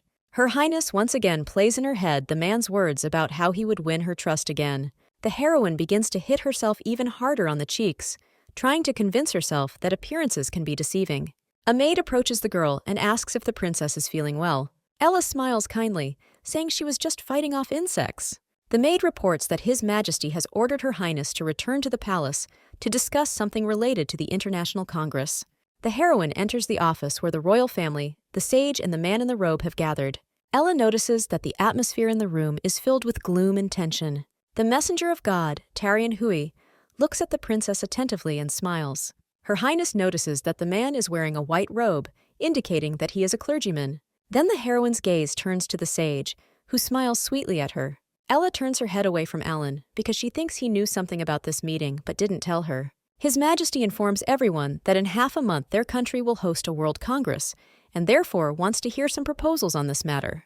However, there is still dead silence in the office. Then the king decides to find out the sage's opinion, to which he simply asks to give him some kind of assignment. The commander of the nightly detachment, Corporal Lars, also asks His Majesty to give him some task. Hiram Adelante rubs the bridge of his nose, disappointed by the men's answers. The king asks the divine messenger if he has any suggestions. Tarian Hui replies that he has listened to the enlightening priest and believes that the princes will be able to complete the matter. At this point, Tyler tells His Majesty that the third prince can definitely handle this difficult task. Ka Liam reproaches his brother for lying, but the first prince claims that state affairs are not a joke, so he will handle this matter better. A happy Liam stands up and asks the king to grant him this task, and the messenger confirms that the Holy See will cooperate with the third prince. The Congress, held once in a decade, is the best platform to demonstrate the strength of the nation. Ella asks Larkno how a country can demonstrate its power. The Guardian Knight replies that the host country will choose the aspects of the demonstration, and each other will bring its capable people to the conference. The princess understands that the host country has the advantage of long preparation, but this time, their country was chosen only half a month before the event. The girl thinks that her older brother is plotting again. Even the Holy Throne has intervened, so the assembly will not be simple this time. The book the heroine read in her world had no record of the General Congress, so too much could change due to her intervention.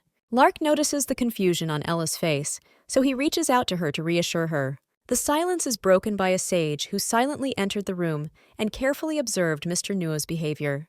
The man mockingly asks the heroes if he has disturbed them. The princess asks the ash-haired man for what purpose he came, to which Alan replies that he came to dispel the girl's doubts. The sage approaches the heroine and says that he has good news. Sawale gets close to the princess's face and congratulates her on getting married. At the same time, a dark-skinned man is riding in the desert, anticipating a meeting with his beautiful bride. Ella yells at Alan not to make such jokes. The man takes out a black envelope, saying that the preparations were carried out in secret and everything has already been decided. Her Highness tries to take the envelope from the sage, but he does not allow her to do so, moving the envelope aside. The heroine is angry at Alan's actions and gets up from her seat to snatch the letter. The ash-haired man smirks and hugs the girl around the waist. Ella is not surprised by Sawwell's actions and breaks into a sly smile. A clicking sound is heard in the room. Lark Nuo immediately takes the black envelope from the sage's fingers. The heroine smirks, playfully telling Alan that her assistants were behind his back all this time. The man approaches the girl's ear and whispers to her that he never thought that she would be in his arms. Finally, Ella's mind clears, and she pushes the sage away from her. The princess's face blushed from the realization that the ash-haired man's beauty had clouded her consciousness. The heroine extends her hand to Lark, ordering him to give her a secret order. The order states that an alliance with the state of Scipia must now be formed in order to prevent any possible hostility on their part. Ella crumples the paper in anger, realizing that in politics, there is neither peace nor friendship because there is only profit.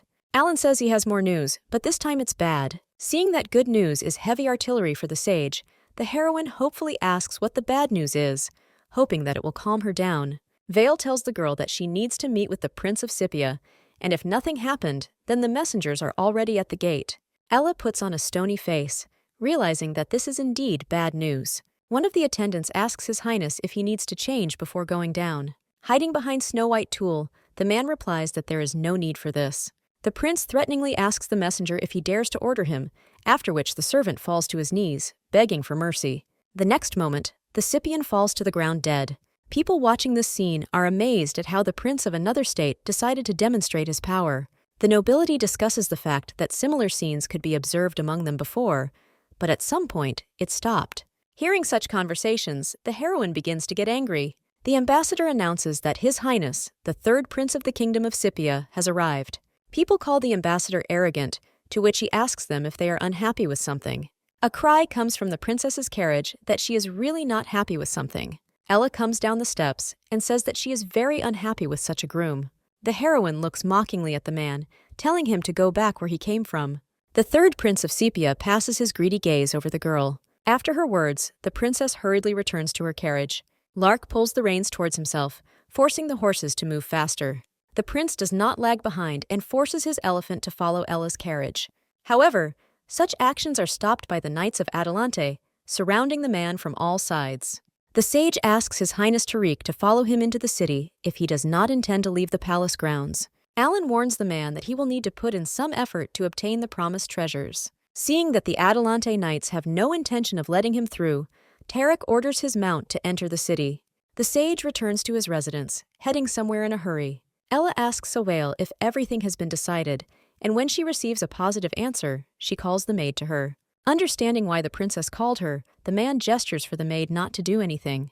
The ash-haired man approaches the heroine and begins to remove her heavy jewelry. The girl says that she is lucky to have such a smart man serving her. Ella reasons that the prince of the state of Scipia is quite cruel. The sage says that His Highness is not as stupid as he seems. The princess thinks that since it was her older brother who insisted that she get married, it means that she is in his way. The heroine throws her head back and reminds the sage that he is helping her with this marriage, and she is helping Ka Liam with the Congress.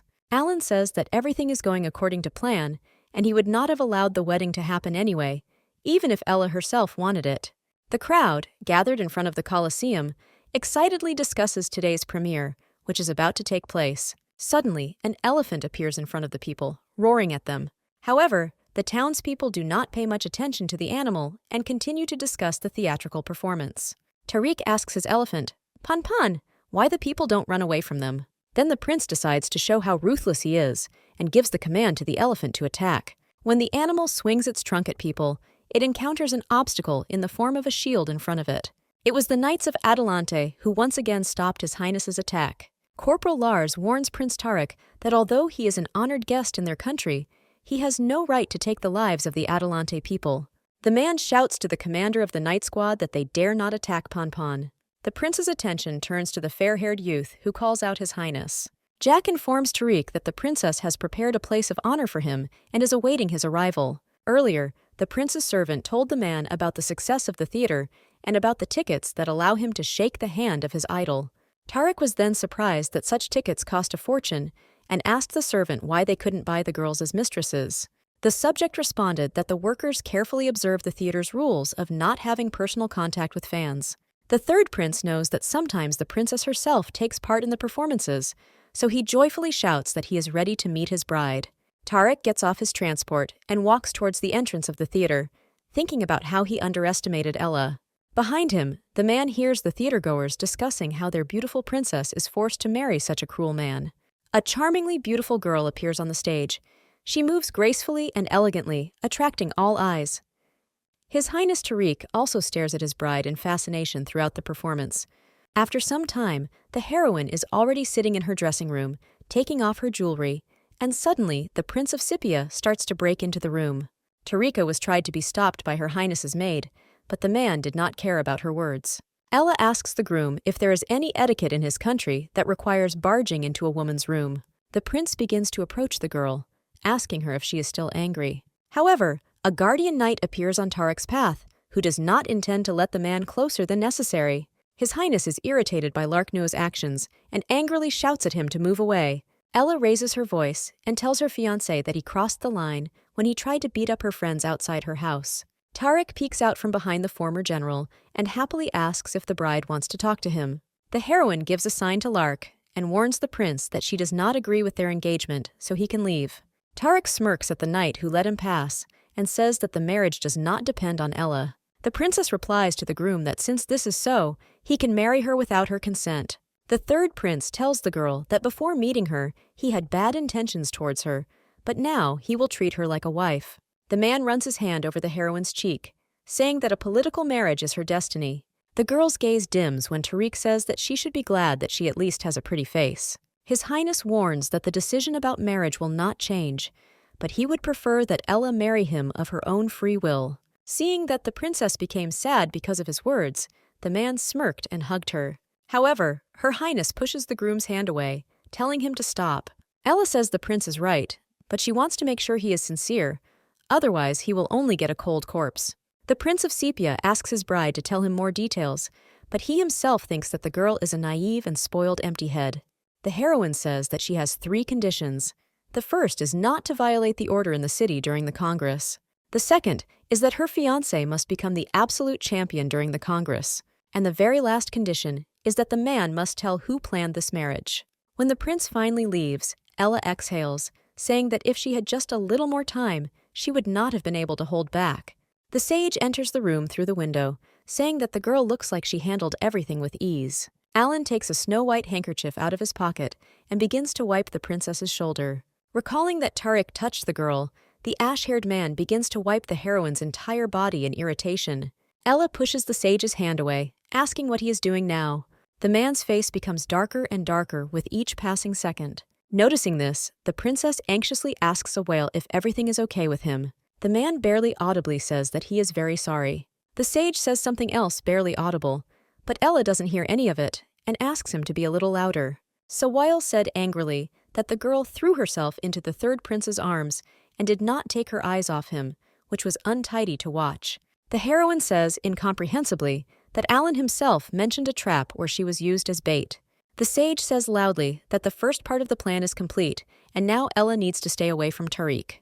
Now the girl is the key to finding evidence of treason on the part of the people behind the Prince of Scythia. Sawile says in a serious tone that the marriage contract must be terminated for good reason. The heroine laughs evilly, telling him to leave it to her.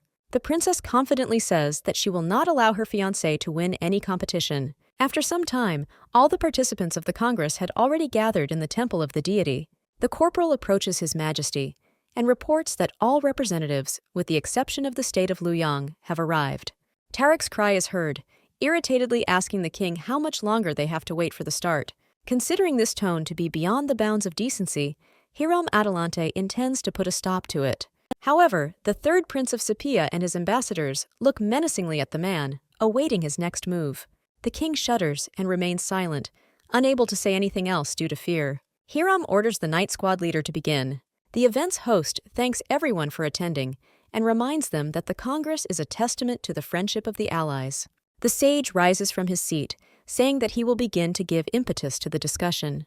12 girls with musical instruments begin to climb the stairs. Vale asks the Congress participants to name them correctly, and the one with the most correct answers wins. All the assembled spectators begin to excitedly discuss the first test for the participants.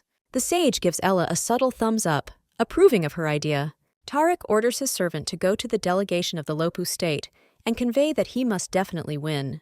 The Prince of Scythia notes that these instruments are from that mysterious eastern country. The heroine looks with suspicion at her fiancé's strange behavior, not understanding why he looks so self-confident. Most of these tools are now nowhere to be found, and unless there are time travelers on the side, it is impossible to know them all. Her Highness looks intently at the Scythia state's answer sheet and notices that they have one more instrument than Lopu. Scythia's messengers ask Ella why she looks so surprised. The princess says that she just didn't expect things to be so bad in Scythia, since they only guessed 8 instruments. Tariq says that a win is a win, no matter the result. The heroine asks the groom why he considers himself the winner. The third prince grins, replying that no one else could give the correct answers. Ella smiles, saying that there is always someone better, and His Highness's self-esteem borders on vanity. Tariq quickly gets up from his seat and looks through binoculars at the sheet of paper in the girl's hands. It turns out that the Manhwa state wrote several more instruments than anyone else. The Prince of Scythia shouts that such a small state cannot know more than Lopu, the country that understands music best. However, the heroine notes that His Highness Tariq was able to write 1 instrument more than Lopu. Realizing that he has been caught cheating, Tariq sits back down in his seat, saying that he will definitely win the debate and the military competition. Ella congratulates the Myanmar state and asks the winners to propose a second debate task. Representative Mianyu, an expert in mathematics, announces that it will be necessary to give the correct answer to the problem. The cage contains chickens and rabbits. All animals have 35 heads and 94 legs. The question is, how many rabbits are in the cage and how many chickens? The math expert says that the one who gives the correct answer first will win. Corporal Lars leans over to the princess and asks her if she already knows the answer to the question, as he thinks she has made an alliance with this state. Ella says that it was clear from them that they would not agree to an alliance, so the girl simply sent them a note with the answers. The night squad leader says that he doesn't know the answer to this question, so now they are under Mianyu's thumb. The princess simply turns her sarcastic gaze on the man. The corporal asks, puzzled, why the girl is looking at him like that. Her Highness says that this is a task for children, and if the commander had not interfered with her, she would have answered long ago. Corporal Lars blushes brightly, saying that he wants to see the heroine disgrace herself. Ella raises her hand and announces that she has already solved this problem. The princess says that the correct answer is 23 chickens and 12 rabbits. Tariq turns his head towards the Mianyu representative, awaiting his verdict. The expert in mathematics confirms that the answer given by the princess is correct. The third prince of Scythia throws a glass of wine at the Mianyu representative out of anger. Then the man turns towards the heroine and says that he does not recognize this victory. Ella cuts off the groom, telling him to accept his defeat with dignity. Otherwise, she will consider it a challenge to the International Congress. Tariq begins to rebel even more, but Scythia's envoys try to calm him down, reminding him of the importance of the event. The man grins and says that there is no need to bring up the question of the results of the competition, since Adelante's victory will not affect the outcome. The princess warns that if the prince loses the martial arts competition, he will have to admit his mistake. At this time, behind Her Highness's back, the corporal mutters to himself that he will closely monitor the actions of the third prince. The sage and Ella go down the stairs, and Vale asks the girl if she guessed that Tariq would deny his defeat. The princess says that at first she thought that everything would end in one competition, but her fiancé is not the kind of person who admits mistakes. The ash-haired man asks with interest what the heroine will do with martial arts. Ella is surprised by the man's question, as she thought he knew the correct answer. The corporal announces that the winner of the second task is the state of Adelante and asks who will be first in the wrestling test. Tariq shouts that he assumes the fight will be one-on-one, and then it will be enough to win 2 times in 3 rounds. The commander of the knightly detachment draws the sage's attention to himself, tearfully asking for help. Ella chuckles, telling the ash-haired man that his cute charge is in need of help, so Vale better help him out of trouble. The man gently touches the heroine's nose, saying that he will do so if that is what she wants. The girl blushes and clicks her tongue at Alan, realizing that a fight awaits him. The sage declares that the rule of the arena is a battle of attrition, and the winner is the one who lasts the longest. Tariq suggests another rule, that the country should be represented on the battlefield by two people. Sawale easily agrees to Prince Sepia's proposal. His Highness suggests that the hosts of the Congress speak first, to which the sage also agrees. Half an hour later, Tariq enters the arena and orders the participants to get out quickly, as he already wants to have fun. The gates open and Ella comes out, surprising her fiancé.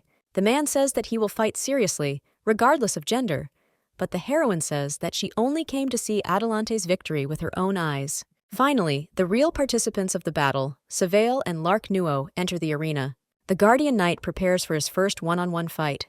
The third prince of Sepia looks at the former general, saying that he does not deserve to have his hands dirty. Tariq calls over his fighter, Franco, ordering him to earn the victory. Franco looks down at his opponent with wild eyes, surpassing him in size. Ella looks at her knight with concern in her eyes, worried if he will be okay against such a big opponent. The sage reassures the girl, saying that the warrior Adelante will not be defeated by such a weak opponent. Ash-haired sighs, asking the princess to worry about him because he has to fight this crazy prince. The heroine asks the man in surprise, "Can he lose?" Alan puts on a pained expression, saying that he definitely won't lose, but he might end up injured. The girl just laughs at this, because even if the sage is offended, it won't be the end of the world. Sawale is surprised that Ella has so much confidence in him. The heroine smiles widely and says that it is because the man is the great sage Sawale. The princess thinks to herself that according to the book, Alan was a man with great strength and who had won many victories. The sage turns away from the heroine to hide his reddened face and confidently says that he will not let her down. The tip of Lark's sword hits the enemy's mountain of muscle. The man understands that with such a strong shield in the form of the opponent's body, it will not be so easy to win. At that moment, the knight is distracted by the sage and the princess, who are standing to the side and chatting pleasantly with each other. Seeing his opponent distracted, Franco aims his fist at Lark's head. The angry knight punches his opponent in the stomach, shouting at him not to interfere. Mr. Nuo says that using a sword is difficult, so he will continue to fight with his bare hands to show what real fighting is. Franco doesn't listen to the man and attacks him from above, swinging his arms. Lark informs his opponent that a monkey like him can only use brute force. The knight uses a backbend throw, slamming Franco into the ground. This ends the battle with Lark Nuo victorious. The former general approaches the princess and says that he was glad to carry out Her Highness's order. Ella pats the man on the shoulder and praises him for a great fight. The heroine tells Prince Tariq that she did not expect that his warriors were not even capable of fighting back. The third prince points to Lark and asks him if he was the one who invaded his borders with his army. The princess begins to worry because there was no information about the invasion in the book. The sage tells Tariq that those territories were originally a vassal state of Adelante, so the knight only wanted to return the lost land. The prince says that this argument is pointless because the truth is on the side of the winners. Vale takes out his sword and says that he also wants to explain something to His Highness. The man warns his rival that there will be punishment for wanting to get what belongs to others. The opponents cross swords and the fight begins. Lark watches the battle and remembers that according to rumors, the sage is not a simple civil servant as he may seem. The princess asks her guardian knight if he is hurt. After hearing that Nuo is okay, the girl asks his opinion on how soon the wiser will win. The man is amazed that the heroine does not even consider the option of defeating Sawale. Although Ella doesn't know what level the ash-haired man's skills are, she is absolutely sure that he is capable of standing up for himself. Lark, seeing Her Highness's confidence, says grimly that they will soon see the triumph of the sage. The heroine screams that she is upset that people who shout about their strength cannot deal with a simple civil servant. The messenger of Sepia asks the princess not to interfere in the fight of the third prince. Ella cuts the man off with a glance, reminding him of who he is currently talking to. The heroine turns away with displeasure, whispering that her statement was not specifically directed at Tariq. The girl calls the maid to her, asking her to tell someone that it is time to act. The princess looks at Sawale and thinks that now everything depends on him. The Prince of Sepia shouts at the sage in displeasure that he is acting without initiative, but Vale says that he is serious about winning. His Highness informs the ash-haired man that he managed to piss off Tariq and he will regret it. The next moment, the arena is filled with astonished cries from the crowd. Ella asks Lark Nuo what caused people to react like that. The knight replies that the Prince of Sepia used Shuni's technique. As the sage dodges the attacks, the former general says that Tariq used to have a reputation as the god of war Shuna. Shuna said that he was good with two swords, which means that Tariq had only fought at half strength up until this point. Sawale smirked and said that his opponent had finally gotten into the swing of things, just like a god of war would expect. The third prince tells the sage not to be distracted and to concentrate on the fight. Ash-haired asks the princess how much longer he needs to fight, since he won't last long, to which the princess says that he can finish.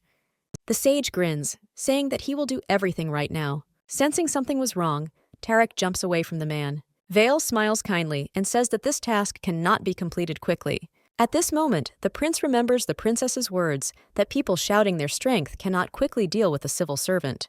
It dawns on His Highness that the girl did not say this to provoke him. Alan points the tip of his sword straight at the prince's eye, and at that moment, Tarek realizes that his words were a signal. The prince dodges the sage's attack. However, the blade still cuts his skin. Sawale doesn't stop there and swings his sword again.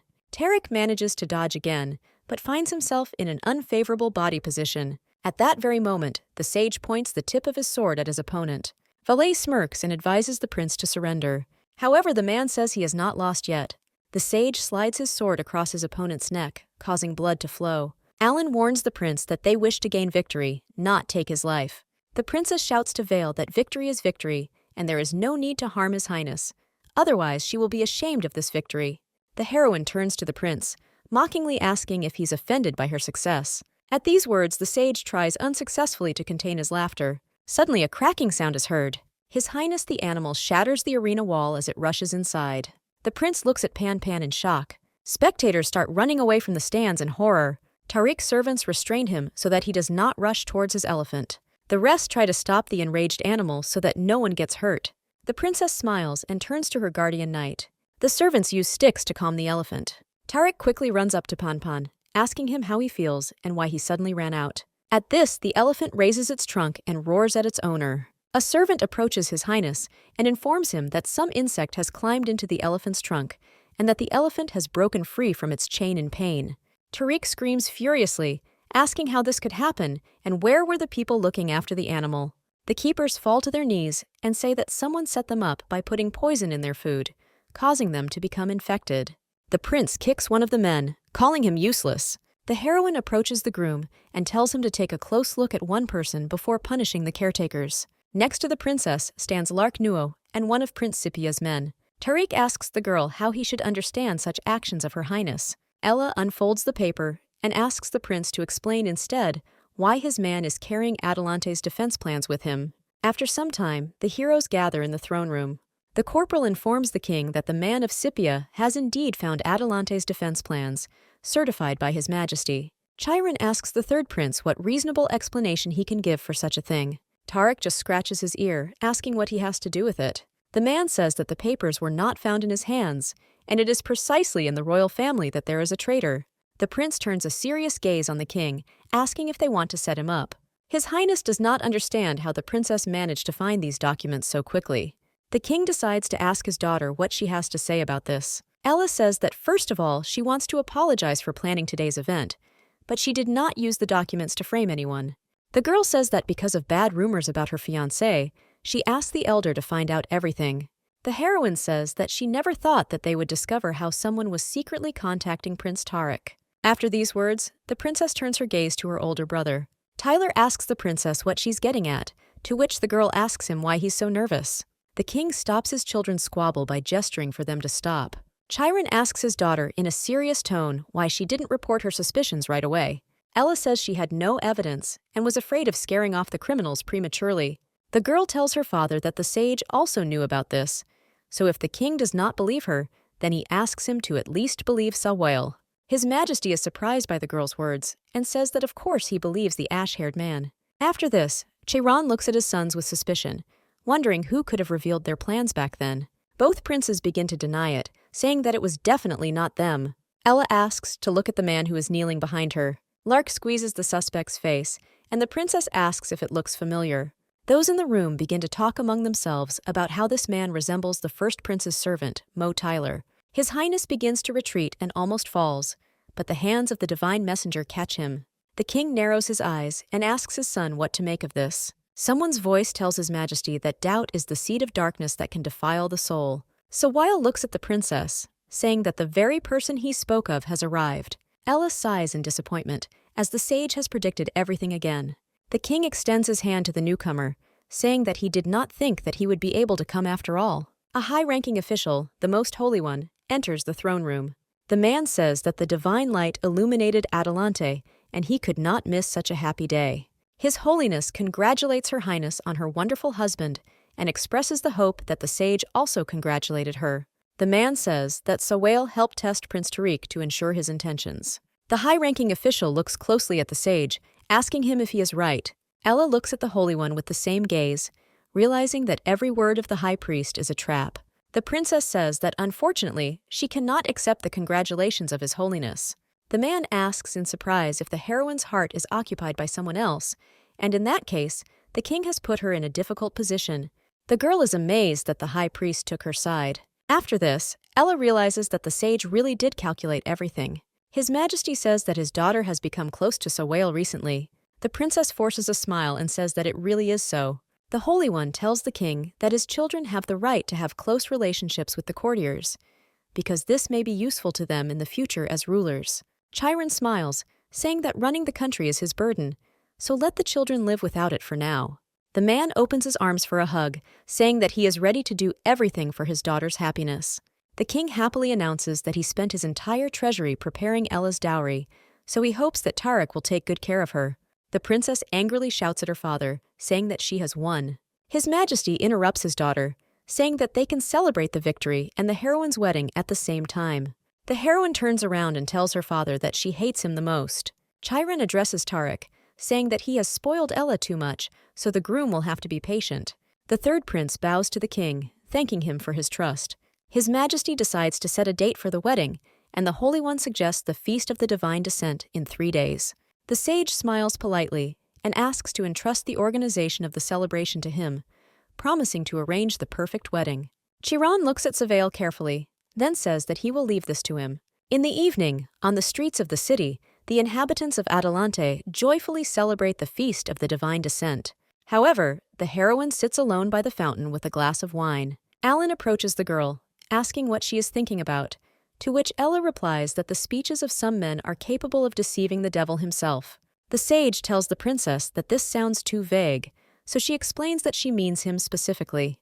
The man says that Her Highness has offended him because he has never lied to her. Ella agrees that Vale is indeed telling the truth, because he has calculated every step, and in the end, everyone will become his pawns. The sage learned that Tyler and Tariq's deal would take place during the Congress, since the only safe meeting option was the day everyone gathered together. Alan reminds the princess that it was her idea to provoke the elephant so that their contact would reveal himself. Ella recalls that Sawale expected the high priest to come to Tyler's defense and facilitate her marriage. Ashhaird says that he just wanted to see if the first prince had enough weight in the eyes of the Holy One. If Mo Tyler had not been so important, the high priest would not have shown up, and then the prince would have left the scene and the girl would have broken off the engagement. Realizing that the man had another hidden plan that she didn't know about, the heroine drinks all the wine in one gulp. The princess stands up from her seat, announcing that she will go look for Tariq. The ash-haired man clenches his fist tightly, trying to restrain himself from going after the girl. Felix approaches the sage and asks worriedly if his master wants to tell Ella the real reason. Looking after the heroine, the man says that it will be better if she remains in ignorance. Finally, the day came when the wedding preparations were completed, and the bride and groom became husband and wife. After the ceremony, the king sees off his daughter, who leaves for her husband's country. The girl stands in traditional sepia dress and asks her father if he will take her back if Tariq treats her badly. Crying, the man confirms the princess's words, saying that he will never forgive the prince if he offends her. Ella turns to her maid, Emily, asking her to take care of the king. The heroine asks the crying Jack to take good care of the theater in her absence. The princess turns her gaze to the sage, who looks at her emotionlessly. Seeing nothing in the man's eyes, Ella turns away and heads to her carriage. Suddenly the man speaks loudly to Her Highness. While the sage hurries to the princess, people around him begin to talk about rumors about their close relationship. The king looks at the ash-haired man in bewilderment. The Holy One asks to forgive the heroes for these last moments. Sawale kneels down, saying that he hasn't congratulated the girl on her wedding yet, so he gives her a gift that will protect her. Alan looks at the heroine with hope in his eyes. Ella takes no action, so her husband thanks her for the gift, saying that he will take it instead of his wife. However, the sage continues to hold the gift tightly. Sawale insistently asks Her Highness to accept the gift.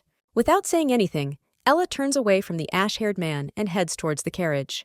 The sage's eyes reflect shock and confusion. While the princess climbs the steps, the man remains standing on one knee. Lark Nuo asks to give the gift to him so that he can give it to the girl later. The heroine sets off on her journey, and the ash-haired man remains standing in the same place. While the newlyweds are traveling to the state of Scipia, Ella looks out the window with a bored look. Tarek asks with interest what the girl is looking at. The man says that the local landscapes are too deserted, and all the beauty is in the capital, after which he offers the princess some wine. Her Highness takes the glass away and irritably asks her husband to turn away. At first, the third prince is angry because of the heroine's words, but when he looks at her, the negative emotions quickly disappear. The man blushes, realizing that his wife is very beautiful. Tariq says he understands that Ella is against this marriage, but she had to leave, as a relationship with a sage could jeopardize the king's status. The princess indignantly asks if the third prince would like to be king, even if he is not the eldest son. The man says that of course he would like to, but he is glad that the heroine failed. Tariq comes close to the girl's face and says that he is happy because she became his wife. The prince slides his hand over Ella's shoulder and confesses to her that he has truly fallen in love with her. Realizing what might happen now, the princess places the glass between their lips. With the same object, Her Highness pushes her husband away from her. While drinking wine, the princess asks the man if this is what he calls love. Tariq smiles and says that Ella is truly special. The heroine tells the prince that she is tired and orders him to go out and close the door, to which he agrees without hindrance. The princess falls on the cushions, glad that the man has finally left, and asks Aisha to take out the things.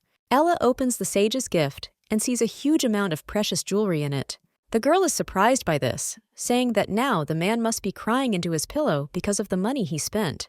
Hearing laughter behind her, the heroine asks Aisha what she is laughing at. After this, the princess remembers that all the people close to her sent her straight into the wolf's mouth, which is why her mood worsens again. Ella runs her hand over the jewelry and a smile appears on her face again. The servant asks His Highness if he would like them to teach the princess some manners, as she is too arrogant. Tariq turns his fiery red eyes on the man. This look sends shivers down the servant's body, and the prince says that in order to taste delicious food, you have to try. The lower official says that he is too stupid, thereby apologizing to the prince. Tariq notices something ahead and raises his left hand up, indicating that they have guests. Aisha asks Her Highness to be careful, but the girl rises from her seat, saying that they have arrived. The princess happily says that she knew it would happen this way. However, suddenly the heroine's mind becomes clouded and her body stops obeying her. Aisha worriedly asks the exhausted lady if she is okay. Ella realizes that she is in this state because of Tariq, who offered her a glass of wine. At this moment, the third prince is wondering whether his wife will like the sight of the sea with red sand. After which the man enters into battle with the unexpected guests. One of the opponents throws some blue powder into Ponpon's eye. Tariq turns towards his animal and sees a man in a robe standing in front of him. The prince shouts at the stranger not to even think about harming his wife. The man in the robe chuckles, telling His Highness not to worry, as he will soon meet the girl in the afterlife. The opponents attack the elephant by piercing its eye with a spear and encircling its legs with spiked wire. The place where the heroine was falls from the animal to the ground. The prince looks at Ponpon with horror. The stranger tells His Highness that he had better take care of himself and throws the same blue powder at him.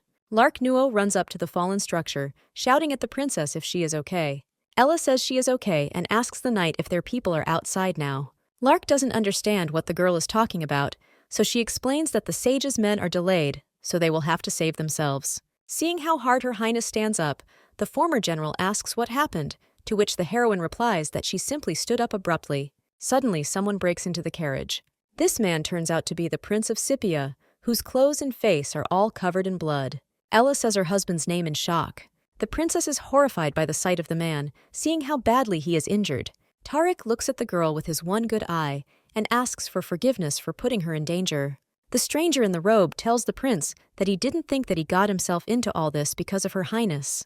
The man smiles wickedly, warning the princess that he is here to escort her. Lark covers the girls with his body and takes out his sword. Ella cuddles up to the knight and asks him to remember that at the right moment, he will need to leave her and protect the prince. However, the former general disagrees with her, as the princess's safety comes first. Her Highness does not agree with him, since if something happens to Tariq on their territory, it will put all of Adelante at risk.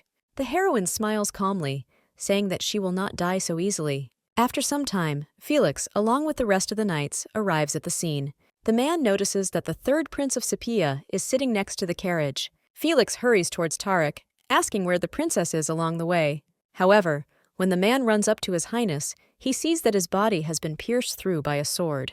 The knights approach their captain and say that they have not found the girl or anyone alive. Felix furiously shouts at his men to quickly split up and search everything around for 3 miles. The sage approaches the Holy One and asks him how he found the sea monster hidden in his house. The high priest smiles and says that Adelante's safety is important, so he cannot be careless. Sawile emotionlessly thanks the man for doing his job so responsibly. At this moment, a servant approaches the sage and tells him some news. Alan's eyes fill with horror at what he hears. The man's hands begin to shake with anger when he hears the servant talk about the missing and the dead.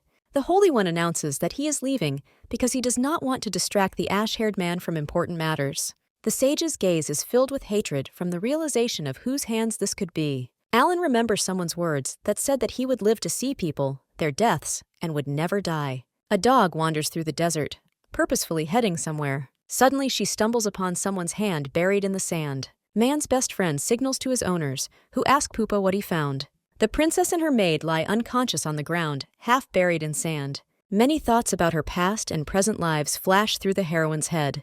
The last thing seen in the darkness is Tarek's back, protecting the girl from the sword. Ella regains consciousness with cold sweat running down her body. Aisha, sitting in front of her, begins to cry, happy that her mistress has finally woken up. A girl with lush blonde hair sits next to the heroine and tells the princess that they are in the carriage of their group. Her Highness thanks her for the water, and the stranger says that her name is Carrie and she is a dancer. A voice comes from behind the curtain, asking if the young ladies are awake and suggesting they set up camp to rest. Carrie invites the girls to go down, but asks them to walk carefully since they have just woken up. When the dancer leaves, the heroine asks Aisha in a dark voice if Tariq is dead. The maid only sighs heavily in response to this question. Tears begin to flow from the princess's eyes. Ella covers her face and says that it was she who killed the third prince. The heroine says that if it weren't for her, the man would have been able to escape thanks to his fencing skills. Aisha, that's not true, because the princess asked Lark to take the prince away. Her Highness screams that Tarek has returned anyway to take the blow that was meant for her and that she must die. The heroine says that her death should have happened even earlier, and if she had not intervened in history, the prince would not have died, and the maid would not have ended up in the desert. However, Aisha does not agree with the words of her mistress, saying that if it were not for the princess, she would not be alive now.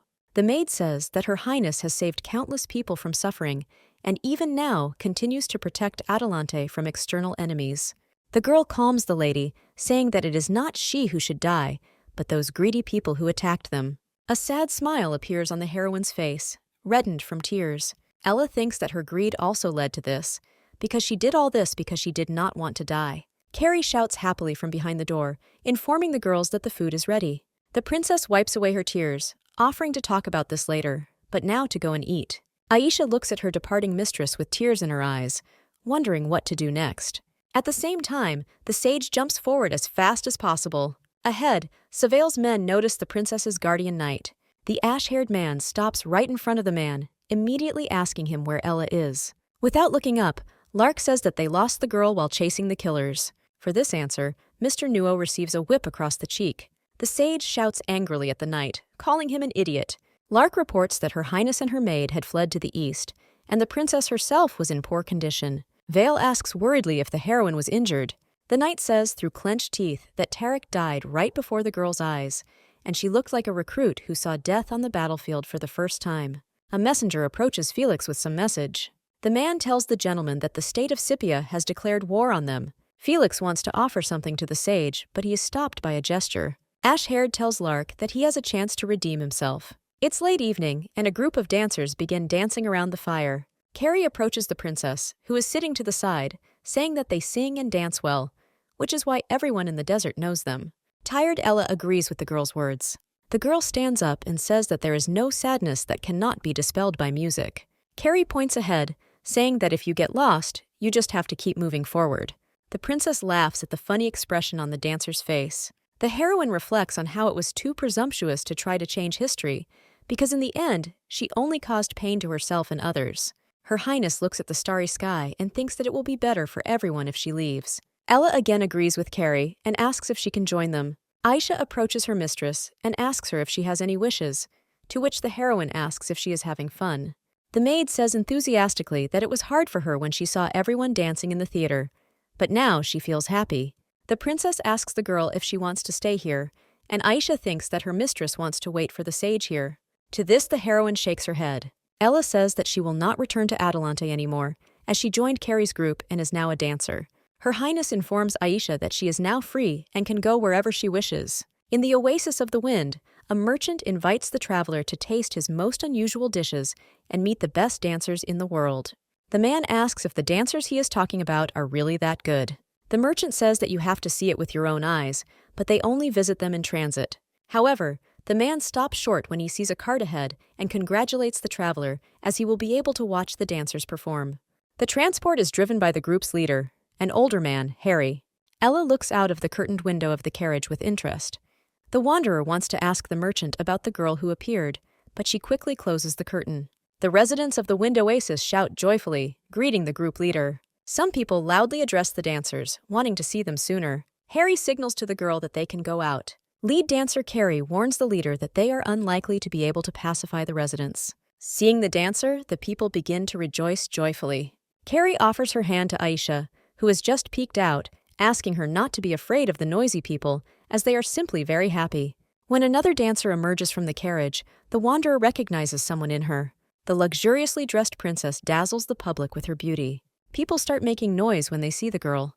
The wanderer looks at the bright and beautiful eyes of her highness, and now he is absolutely sure that it is she. Suddenly, the heroine's gaze meets the wanderer's gaze. Ella looks closely at the man and realizes that his clothes are from the country of Luyang. That same night, all the residents of the Oasis of the Wind gather around the fire and dance in circles around it. The heroine looks at the people having fun with a happy smile. The same man approaches the girl and introduces himself to the princess as Louis Shang, from the trading caravan of the state of Luyang. Ella states her name and asks how she can help. Louis says that although he didn't see her dance, it seemed to him that she needed help. The heroine freezes for a moment upon hearing the words of the resident of the country of Luyan. The man looks awkwardly at the girl, and even the knight cannot hide his reddened cheeks. Ella smiles and tells her interlocutor that he seems like a polite person, but he didn't start the conversation very tactfully. Louis begins to recite a poem about a beautiful girl whom the hero unexpectedly met and quenched the desire that was hidden in his heart. The princess looks at the man in surprise, not expecting at all that his answer would be a poem. The amazed heroine wonders whether everyone in the past was so romantic and straightforward. Louis looks up at the girl, waiting for her to say something to him. However, the heroes are interrupted by Carrie, who invites Ella to their performance. The girl starts to leave, but when she hears a disappointed sigh behind her, she stops. The princess turns around and playfully asks the man if he wanted to watch him dance earlier. After this, Louis perks up and blushes even more. Watching Ella's dance, a resident of the country of Luyan compares her to a swan that flies easily and a flying dragon whose flexibility is magnificent.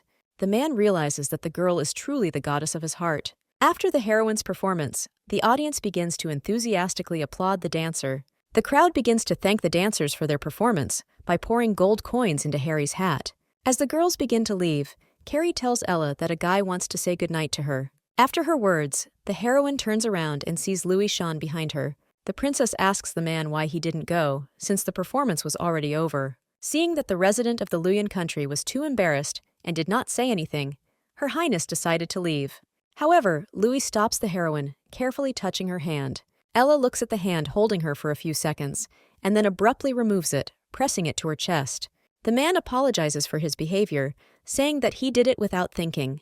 The princess puts on a blank face and tells Louis that she has to go. Carrie flinches when she sees the main character hurriedly entering the tent. The dancer expresses her concerns to Ella that the man is not her type. The princess sits down on the carpet and says that she turned Louis down, to which Carrie replies that there are no restrictions on personal life in their troupe. The girl says that she has been dating different people for a whole year. She also asks Her Highness if she considers this debauchery. Ella says that everyone has the right to live the way they want. After these words, Carrie gets closer to the heroine's face, advising her to have fun with that man, because soon they will go to Luyang. However, the princess refuses the dancer, saying that she did not appreciate Louis's persistence, to which the girl asks in this case not to regret it in the future. Carrie then looks outside and sees that a resident of the country of Luyang is still standing in front of their tent. Louis Shan enters the hut, his gaze never leaving the floor. Manager Fang asks his master why he is so depressed. The man sits down and says that he is fine. Louis asks Manager Fang if he is really that unattractive, to which the man replies that there is no one who would not like a nobleman. In response to the manager's answer, the resident of the country Luyan smiles sadly, saying that he turned out to be a worthless person from a noble family. Louis warns Fang that he is leaving tomorrow. The next morning, a group of dancers are already packing their things to set off on their journey. A nobleman approaches Ella and asks her where she is heading now. Carrie sits down next to the girl and happily replies that they are on their way to the state of Luoyang. A dancer asks a man to introduce her to friends who are just as handsome as he is. At these words, Louis's face turns so red that it looks more like a ripe tomato. Seeing this reaction, Carrie laughs, calling the man very cute.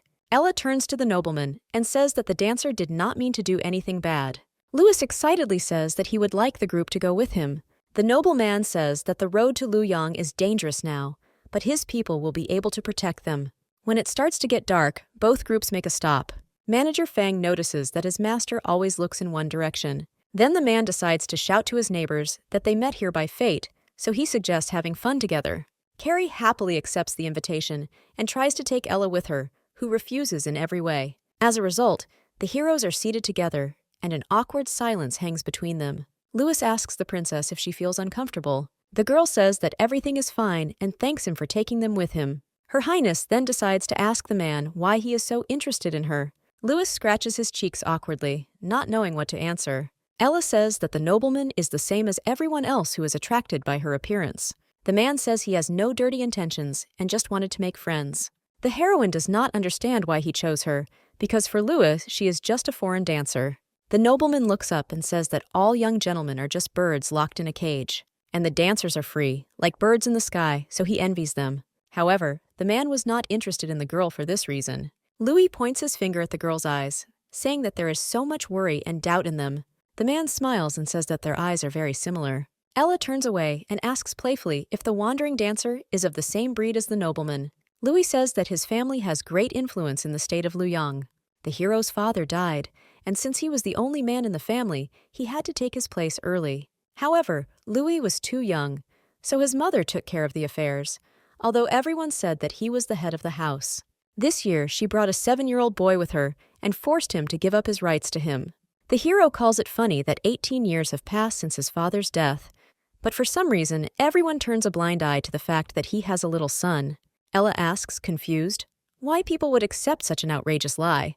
The man says that this is indeed true, but he is glad because now he is free. It's just that those who support Louis's mother act without a twinge of conscience, but since the well-being of many people depends on their family, he worries about them. The nobleman says that although he doesn't know what happened to Ella, he still feels that they are very similar. In words that they seem to be free, but are full of anxiety that they are not being let go, the heroine clenches her hand into a fist. Images of people close to her flash through the princess's mind. Ella closes her eyes as she feels tears begin to build up in them, knowing that her disappearance is the only sure outcome. The heroine says that of course she cannot help in any way, but she is ready to be an attentive listener to the man. The girl holds out her hand to confirm that they have an agreement, but Louis looks at her with confusion. Instead of shaking hands, the man crosses his palms and thanks Ella. The princess realizes that in the state of Luoyang, apparently, it is not customary to hold hands. A wanderer comes to the oasis of the wind and shows someone's portrait, asking if the merchant has seen the girl depicted in it. The man says that the sheet depicts a new girl from Harry's troupe and warns the travelers that she has already left. The merchant reports that the troupe left with a trading group from Luoyang, and one of the merchants has already set his sights on the dancer, so the wanderer is late. Long ash-green hair flutters in the wind. Having received the necessary information, the man sets off on his journey again. The trading party and Harry's troupe finally arrive in the state of Luoyang. A girl from the Zhang family asks Mr. Jun to let them into the city because they were robbed by bandits. The guard pushes away the woman and child, saying that he doesn't care about her family name since he's only interested in money. Then a caravan approaches the man, and he begins to list how much and what they must pay for. However, Manager Fang asks to look at his master's pass card. Upon seeing the badge, the guard apologizes and welcomes the travelers into the city. As the carts leave, the man spits, saying that he has no luck today. The manager shouts to the heroes that they have already been accommodated and asks them to follow him. Louis carefully helps Ella down from the cart. The man asks worriedly if the girl is tired after the journey, and if she needs to call a doctor. The heroine says that she is fine and asks the nobleman how big the down payment is when entering the city. The princess says that the price she heard could be worth a whole year's income to some. The girl wonders why the price was set so high and suggests that it was to prevent spies from appearing. However, the answer to the question turns out to be greed and power over property. Ella suggests that taxes here aren't low either, which Lewis confirms. The heroine is amazed that people who work hard receive only 20%. The man says that there have been many uprisings. The country and the people are in dire straits, and only in the capital is a false sense of peace maintained. Ella remembers that the same thing could happen to her country and says that if the ruler does not fix anything, the state will simply disappear. The princess reflects that in order to calm the people, it will be necessary to change their minds, but this is difficult to do. Lewis suggests coming back to this later and asks the girl to go and rest after a long journey. The heroine opens huge doors leading to the place where the dancers have temporarily stopped. Ella is met by Aisha, who begins to question her about her closeness with Mr. Louis. The maid hands the princess a cup of water. Aisha says that this cannot be done, since Her Highness should not abandon the sage, and the heroine chokes on water from these words. Ella blushes, saying that this is complete nonsense and that she and Lewis are just friends. Aisha tells the princess that her relationship with the sage can be hidden from outsiders, but not from those close to her. The heroine gives the cup back and says that if Sawale needed her, he would not have married her off, but sent her to certain death. Her Highness asks to forget about the sage and warns that tomorrow they are going to see the beauty of the Dragon Kingdom. In the desert, the ash-haired man finds an earring belonging to Princess Atalanta. Looking at the decoration, the man asks Ella to stop swearing because she can do whatever she wants, whoever they meet. In the evening, the princess and Louis go to the Flower Goddess Festival. The remaining dancers were unable to attend the celebration because they had not yet settled into their new surroundings. The man awkwardly says that he never thought that wandering dancers could have such problems. As an apology, Lewis offers to pay for all of the princess's purchases for today. Ella happily warns the nobleman that she will not stand on ceremony with the money of such a rich man. The girl collects a huge number of souvenirs from the festival, which later end up in the hands of Louis. The heroes come to a diner, where a man orders tea and cakes in a tired voice. The princess apologizes for not being able to resist buying things with flowers, to which the man replies that this is typical of women. On the side of Louis, they notice a little girl who offers the gentleman to buy a flower for his beloved. However, the man pushes the child away, telling her to stay away from him. The girl flies straight towards the nobleman. The princess notices that instead of a flower, the child is holding a small dagger in his hands. Ella tries to warn the man about this, but doesn't have time. A cold weapon pierces Louis's stomach and blood gushes out. The girl cries loudly, saying that if she doesn't kill the man, her mother will die. The princess runs up to the nobleman and begins to press on the wound, saying that she will bring a doctor right away. The man hugs the heroine tightly, causing her to freeze in surprise. It turns out that Louis dodged the swords flying at them, which wounded him in the arm and cheek. Ella remembers the death of Tariq, who died right before her eyes. The heroine grabs the recently purchased vessel. The girl throws an object at the attacker, and it shatters into pieces on his hand. Immediately after the vessel, a lantern flies towards the criminal. Ella doesn't hesitate for a second and grabs Louis's hand to quickly leave before the killers come to their senses. The fire in the lantern begins to spread throughout the criminal's body and eventually sets him on fire. The doctor tells Fong that the internal organs are not damaged, and if the man takes the prescribed medications, everything will be fine. The main character looks at the lying, wounded nobleman with concern in her eyes. Louis asks the girl why she looks so guilty, since it was he who got her into trouble. The princess clenches her fists and says that she will leave the country tomorrow. Ella frowned, thinking that she shouldn't let more people get into trouble. Louis places his hand on the girl's hands, asking her not to leave. The heroine shudders at such an unexpected gesture from the nobleman. The man asks the girl if she has a place to return to and asks her to remain under his protection. Ella grimly asks Louis if she heard him correctly about whether there was a place she could escape to. The nobleman says loudly that he did not mean to offend the heroine with these words, but does not have time to say anything more, as someone interrupts them. The Queen's messenger enters the room and announces that she has sent an invitation to Harry's group to perform a dance. However, Louis immediately and flatly refuses this request. The messenger smiles as he asks the man if he is trying to disobey the ruler. Ella rises from her seat and says that they have received an order and are ready to carry it out. When everyone leaves, Louis takes the main character away, warning her that she can't go there and he will order you to be escorted out immediately. However, the heroes do not get far, as the man develops a wound. The princess asks the man if he has a way to drive her group away. The man understands that if the girl leaves, the other dancers will bear responsibility. Ella warns Louis that she won't run away alone. The heroine decides that no matter how her actions affect the story, she won't care. From now on, the princess will only do what she really wants. The girl leaves, leaving Louis alone, and after a while he shouts to the servants that he is returning to the palace. The man thinks that if the queen has to take everything away from him to be happy, she will regret it. Majestically seated on the throne, the queen looks menacingly at the man who has come to her. The woman decides that there is no point in keeping a man kneeling before her, since he's not capable of coping with his job. At Her Majesty's words, the mercenary begins to tremble with fear. The man asks the queen to give him another chance, promising not to let her down again. However, the guards take away the resisting man, while his partner has already left this world. The child looks at what is happening with horror in his eyes, and his body is constantly shaking. The queen places her hand on the boy's shoulder, reassuring him that if he behaves well, his mother will not be strict with him. The mother tells her son not to follow Louis's example, otherwise he will never be able to achieve great things with such actions. The dancers head to the palace of the kingdom of Luoyang. Ella apologizes to Carrie for dragging her into this, but the girl is even glad to be in such a place. The heroine calms down, but asks the girl to leave her and protect the group if something goes wrong. Carrie gives a thumbs up, saying that street dancers have no conscience. The princess looks at the palace with apprehension, but in her heart she is determined to do everything. The girls go inside and greet the queen, saying that it is an honor for them to dance for her. However, Carrie interrupts Her Majesty, asking her question, which of the dancers is named Ella? The guards push the girls in the back and they fall to their knees. The princess looks at the queen with all the hatred in her eyes. The queen notices this look and understands that it is Ella, after which the woman offers her to kill Louis, and then she will save the girl's life. Her Highness, without hesitation, replies that she refuses this offer. The woman closes her eyes in disappointment, telling the guards to proceed. The queen's servant is the first to attack Carrie, kicking her. Ella shouts that they are from another country and asks the queen if she is afraid of starting a war this way. Her Majesty warns the heroine that in another second their lives will cease to mean anything. The princess realizes that the queen is not affected by such words, so she begins to think quickly about how to buy some time.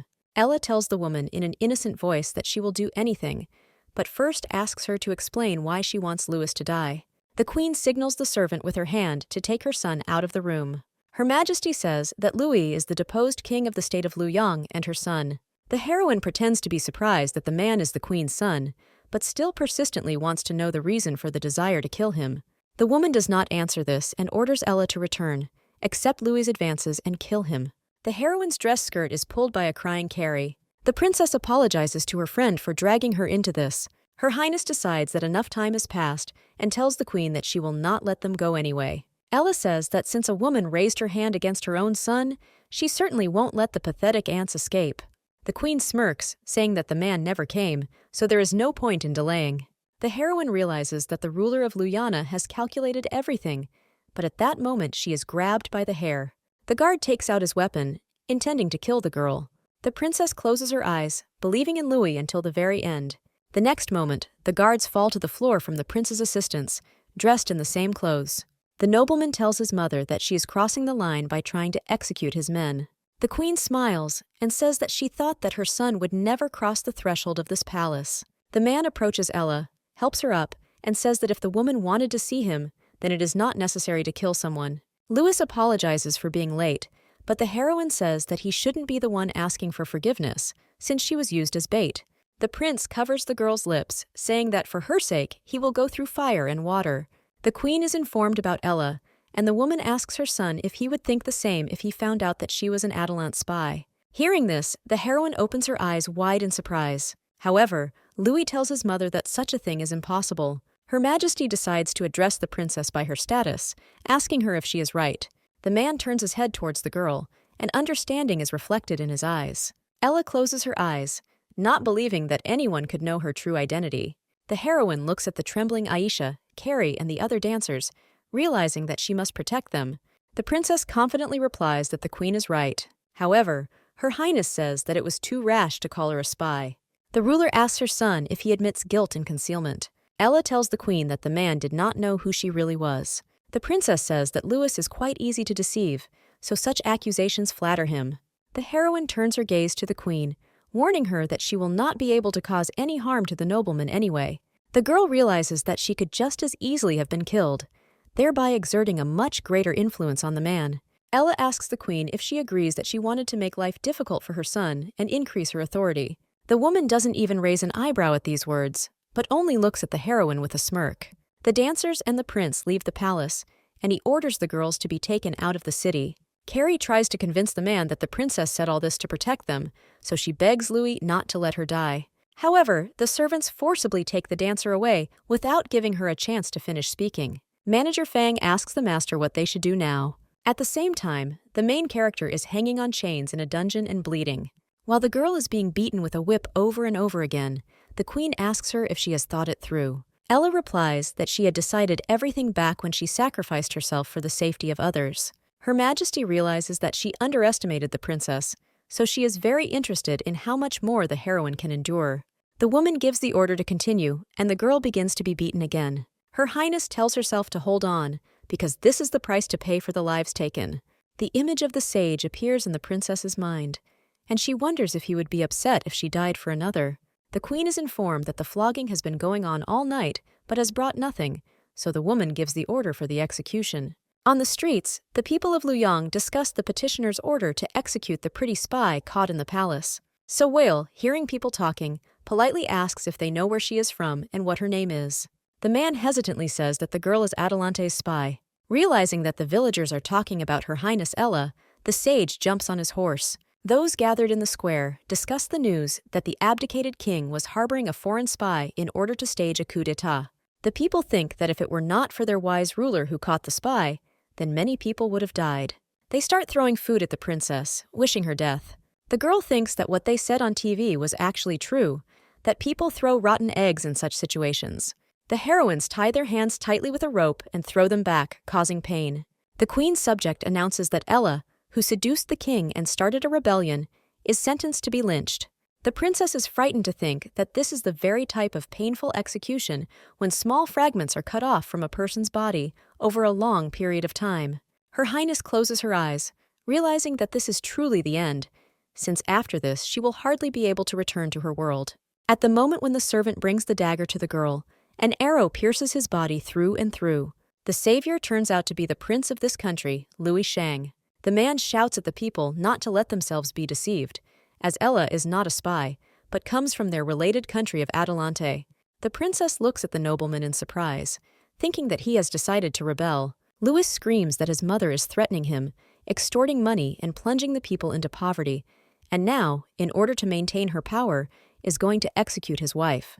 At this moment, the heroine looks at the man in bewilderment, not understanding why she suddenly became someone's wife. The prince says that despite the fact that he has abdicated the throne, he cannot watch as everything his father created is trampled into the dirt. The man calls for the throne to be cleansed for the sake of the people and the state of Luoyang. His Highness's warriors begin to fight the queen's warriors, while Louis heads towards the heroine. Her Majesty's servant puts a sword to the princess's throat, telling the prince not to come any closer. Louis tells General Shin that if he lets the girl go, he will forget about this incident. The general cuts the rope and releases Ella. The prince thanks Shin for his display of wisdom, but after a moment he stops. The man smirks and swings his sword, shouting for his Highness to catch the girl. The princess looks at the blade flying towards her and thinks that earlier she had no hope of surviving. But now that hope has appeared, he will die. The sword flies past the girl's face as she stumbles and falls down. A sword flies at General Shin, piercing him right through. Louis thanks the knight for his loyalty and for saving the king's concubine. The sage chuckles upon hearing the man's words and asks Her Highness about her new position. Sawale frowned as she saw the bleeding wounds on the princess's body. The ash-haired man carefully runs his hand over the girl's wounded cheek. His Highness Louis rushes hastily towards the heroes. Vale takes off his cape and wraps it around the heroine, then takes her in his arms. The man looks at the prince with a disdainful look, making it clear that he should not interfere. Louis flinches, not expecting to see such a look. The sage puts Ella on a horse, and together they ride away from this place. The man shouts at them to stop, but the warrior stops him, saying that he and his men will save the princess, but there is a more important situation now. Louis decides to leave the command of the rescue operation to his warrior, and he himself remains to fight the enemies. Sawale carries the heroine on his shoulder, but she tries in every way to get off him. Seeing a girl coming out of one of the houses, the sage puts his finger to his lips and smiles sweetly, thereby asking her to be quieter. The flushed resident of Luyang blushes brightly because of the man's appearance. The girl goes back into the house, but leaves a crack for peeping. Vale sits Ella down and asks her if she is so happy not being a princess that she no longer recognizes him. The main character turns away from the ash-haired man, saying that she shouldn't remember such a scoundrel. Looking at the girl with concern, the sage says that he is offended to receive such gratitude for the journey he has made and for saving her. Ella notes to herself that it is a rare thing to see Sawale so embarrassed. The princess thinks that the man appeared so suddenly, as if in a dream. The sage suggests that seeing him now, Her Highness finds it difficult to accept that he is worried about her. The heroine blushes and screams that he should not be concerned with her feelings at all. A warrior Prince Louis's cry is heard outside, saying that the man is very worried about her and asks her to leave. Ella happily says that His Highness sent a man for her. The girl opens her mouth to let others know where she is. Vale squeezes the girl's lips, causing her to look at him with indignation. The sage asks the girl in a serious tone to be obedient, otherwise he will have to shut her up. The ash-haired man takes the princess in his arms and jumps over the high fence with her. The prince's warriors come to the place from where the heroine's voice was heard. The men notice a girl trembling with fear in the doorway. His Highness's subjects quickly return to him. The warrior informs the prince that they have failed, and the princess may have already been killed. Louis screams that it's impossible because that guy saved her. The warrior says that the man is a subordinate of the queen, and the girl's body is hanging on the outer wall of the palace. The prince's legs become weak from the words of the servant, and he begins to fall, but the knights catch him. Louis shouts at his mother that since she treats him like this, he won't be petty either. The nobleman raises his sword to the sky and shouts that they are heading to the palace. The sage brings Ella to a house and asks her to rest a little, since they will leave it when it gets dark. Vale gives the girl a cup of tea, but she does not accept it, saying that she is not going anywhere. The man gloomily asks if the heroine needs an antidote in that case. Ella screams that if she escapes death now, it might catch up with her next time. Sawale takes the princess's hand to give her the cup and says there will be no next time. The sage accidentally touches the wound on his hand, causing Her Highness to pull her hand away and spill tea on herself. The man gently touches Ella's hand, asking if she's okay. The girl throws away the ash-haired man's hand and yells at him that her condition shouldn't bother him. The main character says that one day she fell for the sage's lie and went to certain death. The princess reminds Vale of Alan's name, of cooperation, and that all the lies were done only for her own benefit. Her Highness believed that she was just a pawn, but there was hope in her that she had special significance. With tears in her eyes, the heroine asks the man if he was smirking when he fooled her and watched her approach her death. Ella asks Sawale if he likes her face before she dies. Seeing the sage's confused face, the girl smiles. The princess says that she was previously caught in the ash-haired man's net because she had nowhere to go. However, this time Ella does not want such a fate for herself, so she does not care what they do to her. Everything will be better than being with the sage. Vale grabs the heroine's hand, to which she angrily screams at him to let her go. The man hugs the princess and asks her for forgiveness. Ella doesn't calm down and yells at the ash-haired man that his apologies are useless. Vale hugs Her Highness even tighter, saying that he is truly sorry. The sage admits that for a long time he thought only about Atalanta, but when he first saw Ella, he realized that this was a turning point in the history of the country, so he took advantage of the opportunity. The girl bites the man's shirt, and the tears in her eyes start flowing even more intensely. Vale says that only when he saw the heroine's wedding did he regret it, and realized that he had been deceiving everyone, considering his flirting and jealousy to be feigned. The sage admits that his attention was not false, and his feelings were not artificial. The hero apologizes for not being there when the princess was in danger and was scared. Ash-haired swears that from now on he will always be there and no one will be able to separate them. After some time, the sage tells Ella that it is time for them to go. The main character, who has already received first aid, shakes her head, saying that she does not want to leave. Vale sighs as he thought they had come to an agreement. The sage tells the girl that the rebels have already captured the palace and chaos reigns in the city, so they will not be able to stay. Ella says she understands this, and that's why she can't leave. Night falls, and the heroes find themselves near the entrance to the palace. When the guards leave, the girl breathes a sigh of relief. Sawale says gloomily that if Her Highness is so afraid, then there is no need to take risks for this person. Ella grabs the man by the robe, saying that if it weren't for Louis, they wouldn't have met, and she promises to repay him for his help. The ash-haired man leans towards the heroine, asking if she will repay him by staying here and becoming a princess. To this, Ella nervously says that she never even thought of such a thing. The girl says that Lewis is too stupid to be a tool for someone's plans, and her death will help him to act even more desperately. Vale pats the girl on the head, saying that he is afraid that they might fake the corpse and make her disappear. The heroes climb up to the roof and see that there are too many guards around, so they won't be able to get through. Ella says that there is a large hall below and then takes out one of the roof boards. However, the heroine's plans are not destined to come true, as there is another layer behind one board. Vale asks the girl to hurry, as the guards will return soon. The princess closes her eyes, trying to remember the situation inside. Ella visually remembers that there is now an imperial throne beneath her, with windows on either side of it.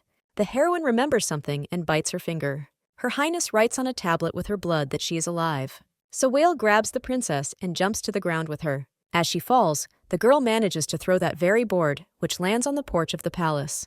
The guard notices some movement in the darkness and raises the alarm. The heroes escape from the city and hide behind a tree, trying to catch their breath after the escape. Ella laughs shakily and says that it's so awkward. The princess asks herself who she is doing this for and jokingly says that, of course, for her beloved man. Sawale responds with a stony face, not appreciating the girl's joke. The announcement that King Shang has killed the Demon Queen is heard throughout the city. Ella looks at the city with horror in her eyes and realizes that this is Lewis's order. The sage covers the girl's eyes, saying that this is power, and one must be able to control its strength, otherwise you will be absorbed. However, for the heroine, the man was a very gentle person, to which Sawale says that character does not matter. The sage says that rights can bring happiness to a large number of people only in the right hands. Vale looks closely at Ella and clarifies that this must be a person who really wants to change everything for the better. The princess removes the man's hand from her eyes and suggests returning to Adelante. The heroes arrive in some deserted and abandoned city. Her Highness asks the sage where they have arrived. Vale says that this is the town of Damu. It is located not far from the capital, and they will stay here temporarily, since the girl is not allowed to appear in her homeland yet. Ella tries to find out from the sage why there are so few people on the streets, but does not receive any answer. The heroine looks at the man suspiciously, realizing that he is definitely hiding something. Sawale suggests that the princess rest a little and wait for their escort, after which they will make plans. The girl notes that this place does not look like where a sage would stay. Ella jokes that the man is broke and playfully asks if she should earn some money. Vale hugs the heroine from behind, praising his hardworking and beloved princess. The dancers watch the couple with joy, touched by their reunion. The sage says that they will not be here for long, and then asks if Her Highness would like to see anyone first. Ella smiles and asks the man if he will be jealous if she really wants to meet someone. The heroine steps back and decides to listen to the sage.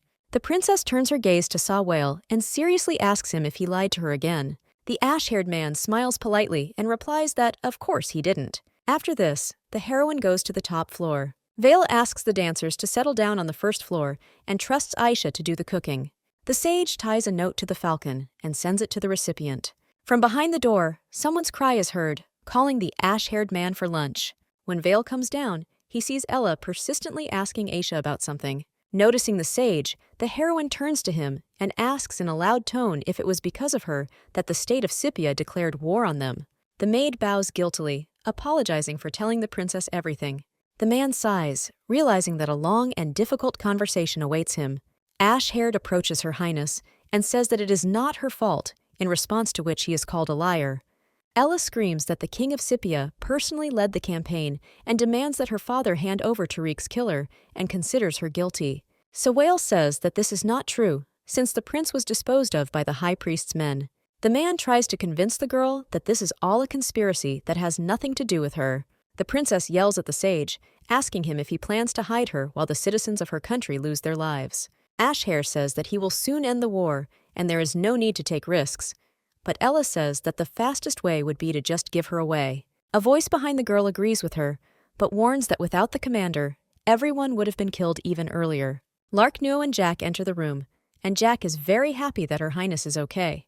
Ella looks at the newcomers in surprise, not believing that they are standing right in front of her. The princess happily runs to the director of the theater, shouting that she misses him very much. The sage does not allow the girl to hug Jack, saying that they need to go the other way. Vale scolds the heroine for not having come all this way just to hug. Seeing that Jack is about to burst into tears, Lark Nuo hugs the young man, trying to calm him down. The heroes sit down at the table and begin to discuss the affairs of the state of Scipia, saying that the kingdom has surrounded Atalante. Ella is surprised that the country reacted so quickly and her father did not take any action. Lark tells the girl that the sage went searching immediately after the princess disappeared, and the king's men took advantage of this, causing them trouble. Her Highness looks at the ash-haired man in surprise after the knight's words. Jack says that the Scipia state sent someone to spread false information. The heroine realizes that this information was about her killing Prince Tariq and disappearing. Sawile places her hand on Ella's hands to support the girl. The man says that the ruler of Scipia can be convinced of the veracity of this information, and it is not clear which part of the army acted out of revenge and which for their own personal purposes. The sage says that if he had not disappeared, the heroes would not have had to leave the city. Lark agrees with the ash-haired man and reminds that the kingdom did not attack the city directly, and the crown prince was offered to negotiate. Jack says that whenever they disagreed with the prince, they started a war against an external enemy. Ella is surprised when the young man says that if it weren't for Reno's initiative, the crown prince would have already become king. Lark explains that they are allies, and although the Pope's faction tried to confuse him with several tactics, he succeeded. The princess notices bandages on the guardian knight's chest and realizes what techniques are being discussed. The heroine sincerely thanks the knight and Jack for their help. Lark looks away, awkwardly saying that they shouldn't be thanked. Seeing such a relaxed atmosphere between the heroes, the sage begins to get angry. The man interrupts them, reminding them that it was indeed hard work. Sawile tells the girl that the Pope intends to kill the king, but the conditions for peace negotiations must be harsh, so he is confident that everything will be successful. The sage says that if His Majesty signed an unequal treaty, he would become a traitor to Atalante, and there would be a possibility of his murder. After which he turns to Lark and looks at him warningly. Ella muses that a prince who stopped the war would increase his support and eventually become king. The sage and the princess simultaneously finish the heroine's thoughts, saying that now their main task is to end the war earlier. The heroes cross their little fingers, and a romantic atmosphere reigns between them. Lark Nuo applauds the couple, saying that in reality, it's much more complicated than that, since he'll have to endure a few more battles with the king, and then he can order a coffin. The heroine turns away in embarrassment, and the sage says that he himself will set out on the campaign. To this, the guardian knight indignantly says that Sawile himself is rushing into battle, while the high priest is only thinking about how to deal with him. The main character turns her head to look at the sage after Mr. Nuo's words. The man hides his gaze, avoiding the girl. Ella understands that in order to end the war, it is not necessary to win it. It is enough to simply give it away. However, the sage ignores this path, preferring to risk himself. The heroine looks tenderly at Sawile, thinking about how the man goes from one extreme to another. The princess says she has a proposal, but the sage immediately rejects it. The man warns Ella that no matter what she says, he will still refuse, as he plans to solve the problem with Scipia on his own. The princess asks the sage whether he will refuse if she proposes marriage. Vale, hearing this, turns around in surprise. The girl touches the tip of the man's nose with her fingertip and asks him if he is sure he will refuse. After this, the heroine smiles even wider, saying that she is joking. The sage begins to look at the princess with irritation, angry at her words like these. Ella tells Alan that she hates war, hates the smell of gunpowder and ashes and tears. The princess says that she can give time to the sage to find a way to end everything, but can the common people, the victims of these games, wait? The action moves to the camp of the state of Scipia. The guards stop the cart to check who is in it. Harry approaches the glorious warriors, saying that they are a troupe of traveling dancers and would like to ask them for some food. The guard pushes the man, saying that he is tired of living since he dared to beg for alms in the camp. The leader of the group of dancers says that there is war everywhere and they have traveled to several cities, but have not found food anywhere. A warrior points his sword at a trembling man who begs for mercy. Carrie stands before Harry, begging the warrior not to harm her father and offering to dance and drink with him in exchange for food. The rest of the guards run up to the commander. The dancers hung on the flushed warriors, begging them to help them. Next to the group leader sits Her Highness Ella, who smiles at the fact that everything is going according to plan. Hearing the commotion, His Excellency the General decided to come over and find out what was going on. The general looks greedily at the dancers' breasts. Smiling broadly, the man asks the girl what happened to them. Carrie complains that they are traveling performers and could dance for them in exchange for food. The other girls join the blonde, starting to beg the general to agree to this proposal. After thinking for a bit, the man agrees. His Excellency squeezes the dancers' cheeks and says that their performance might help take their minds off several days of fighting. One of the warriors tries to dissuade the general, but the man insists on his own. His Excellency shows the girls a tent where they can settle down and notices that one of them is covered by a robe. The man reaches for his hood to remove it and see who is hiding behind it. Carrie is horrified at the thought that Her Highness will now be exposed.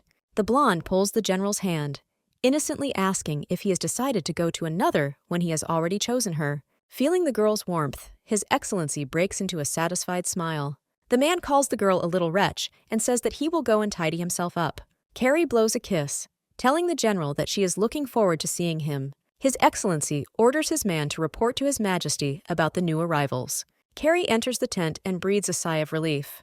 The blonde tells the princess that she is very brave, since she almost got caught by that old pervert. Ella chuckles, saying that she thinks the dancer is happy with it. Her Highness becomes serious and reminds that if something happens to Carrie, someone will kill her. Earlier, the main character stated that she was going to meet with the King of Scythia to tell him the truth. Then the man categorically refused this idea, saying that the girl would not be a bargaining chip. Ella responded to this by saying that she was not looking for death and certainly did not intend to take responsibility for Tariq's death. The princess asked and said that if the king loses his temper and kills her, then everything will not be in vain. First they will meet, and then she will decide what to tell him. Sawile wanted to refuse this idea once again, but the girl covered his mouth. The heroine asked the sage to believe in her and promised that she would not risk her life. Ella said she had a safe exit and then looked behind her. There was a dancer standing there, not understanding anything. Evening came, and all the warriors gathered around the fire, waiting for the arrival of the dancers. When the girls finally appear in the men's field of vision, joyful cries can be heard all around. The actors begin to perform, and one of the warriors takes the count. The man notices that one dancer is missing, but the general says that someone has most likely already taken her away. However, the warrior says that he will still go and check. At the same time, Ella hides in the shadows behind the other tents. Looking at the place where people are now having fun, the girl realizes that the king, of course, is not there. The heroine running past the tents is noticed by the dancing Carrie. The princess decides to take a risk and go straight to the main tent. The blonde tells the rest of the actors that they need to make sure everyone is looking only here. The fair-haired dancer decides to do this, attracting all eyes with her graceful movements.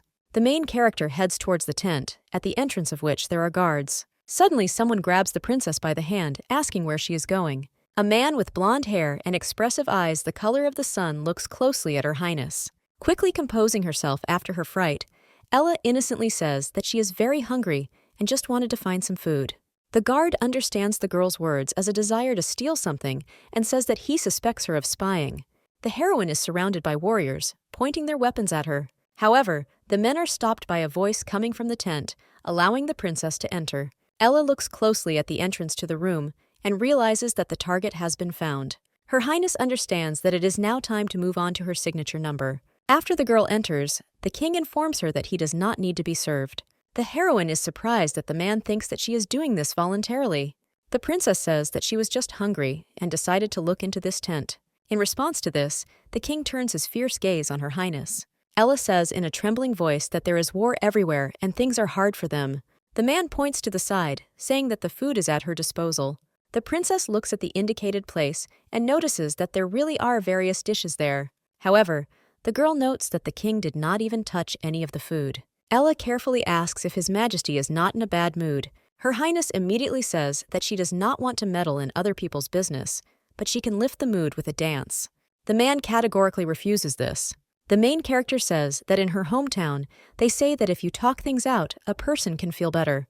The king again turns his menacing gaze on the dancer. This sends shivers of fear through the princess's body. Ella begins to apologize, but is interrupted by His Majesty, who says that the girl was sent by Sawile. The heroine's eyes widen in surprise. The king asks the heroine to tell the sage to provide the killer, otherwise Adelante will be buried with his son. The princess smiles confidently at this request. The girl asks the ruler whether he wants to get Her Highness or let off steam. Ella reproaches the king for actually looking for a reason to attack and originally planning to destroy their state. The main character says that a man knows better what was done directly for Tariq and what was done out of personal ambition. The king angrily slams the table and rises from his seat. The princess screams that ordinary people are not guilty of anything and His Majesty, having lost one child, wishes the same for millions of others. As soon as Ella finishes speaking, a fresh wound from the sword of the King of Scythia appears on her cheek. The next day, a group of wandering dancers leaves the camp. Carrie worriedly asks the princess if she's okay. The main character says that the issue with the king has been successfully resolved. At the same time, His Majesty looks at the portrait of his son and praises him for his good taste. Chiron Adelante sits on his throne and asks his son if there is any news from those sent to the enemy camp. Ka Liam tells his father that those people were never able to get inside. Hearing such news, the king slaps the prince and calls him a worthless person. Liam says they did everything as His Majesty said. The ruler of Scythia was too stubborn. Chiron then tells his son that he is no use, so he will find a replacement for him. The king turns to his subjects, wanting to know their thoughts. People do not dare to raise their eyes to the ruler. The high priest approaches His Majesty, expressing the idea that the best solution would be the negotiations proposed by Mo Tyler. However, Chiron refuses, since the Sepia have put forward two harsh conditions, one of which is the extradition of the missing Ella. Tyler tells his father that he has spoken with the Scythian envoy, and he has agreed to replace the princess with 100 men to bury them along with Tariq. Seeing the king's confusion, the Holy One reminds him that the common good is above all else, which is agreed upon by all those gathered. Suddenly, a voice is heard asking everyone whether it is for the common good to kill innocent people. A princess dressed in a luxurious blue dress decorated with pearls enters the throne room. Ella smiles and says that after such words, the high priest seems to her even more noble than before. Mo Tyler yells at his sister, not understanding how she dared to come back here. The Holy One interrupts the first prince, saying that since the princess has returned, no one will have to atone for her sins. Her Highness approaches the man, asking who will compensate her for the harm caused to her as the victim. The princess bows to her father and says that it is time for him to look at the situation from a different point of view. The man asks his daughter to explain what she means. Ella tells the king that she had nothing to do with Tariq's death. The girl cheerfully says that although His Majesty will not believe her, in fact she herself almost died then. The main character asks to allow her to provide evidence of her words. The leader of the group of dancers, Carrie and Lark Nuo, enter the throne room. The princess orders those who enter to tell about everything they saw that day. Mo Tyler looks at his sister in fury, not understanding what this means. A traveling dancer introduces herself and her father to His Majesty. With tears in her eyes, the blonde says that Her Highness found them and said that they were eyewitnesses to the murder. However, according to Carrie, it was so long ago that she can remember little. Tyler exhales nervously, mentally laughing at his sister that her people's false testimony was unsuccessful. Ella orders the blonde to tell the truth, but her father calms her down, telling her not to scare people. The man smiles politely, asking the girl not to be afraid and to tell it like it is. Carrie excitedly thanks His Majesty for his understanding. The dancer says that they did indeed witness what was happening that day, but by the time they arrived, only one man was left alive, and they didn't even see the attacker. Ella is angry at the girl for lying. To prove her point, Carrie runs up to the king, saying that the man left her a dying message. Unaware of the message, the princess tries to take it away from the blonde. However, His Majesty prevents this by taking the item from the dancer. The man unfolds the package, and inside it is a bloody message and a silver medallion. The king opens the decoration and sees that it contains a portrait of Prince Tariq. Tyler screams that it can't be that man because the doctor ruled the death was due to a stab wound. Ella cuts off her older brother, saying that she is the one who can say how His Highness died. The heroine says that on that day, Tariq ordered her to be protected from the attackers, and before she left, his chest was pierced by a sword, but he was still alive. The princess concludes that the doctor is either a charlatan or has deliberately concealed the truth, after which she asks her brother's opinion on the matter. Tyler senses something is wrong and looks at the blonde girl.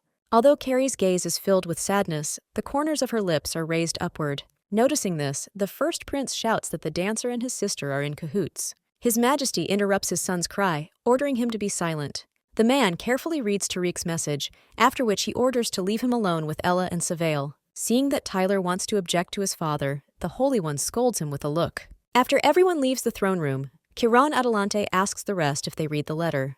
The heroes say that they didn't even know about the existence of this message. His Majesty hands the paper to the sage and says that the prince would certainly not dare to tell them about its contents. After reading, the heroes turn away from each other and embarrassedly say that this is slander. The king laughs at the reaction of his daughter and her lover, asking if they really thought he knew nothing about their affair. The man says he thought it would all end after Ella's wedding, but her fiancé died in battle with the enemy. Sawale asks in surprise why His Majesty is so confident in what is written here. In response to this, the king simply waves his hand, saying that the heroes do not need to know about this. Ella tells Sawale that she wants to understand if the killer really wore the symbol of the Holy See. The sage kneels down and holds out the sword he found at the scene, which he hid as soon as he saw the marks. The king runs his hand over the blade, which has a cross depicted on it. Chiron Adelante praises the heroes for a job well done and asks them not to interfere anymore and not to tell anyone anything.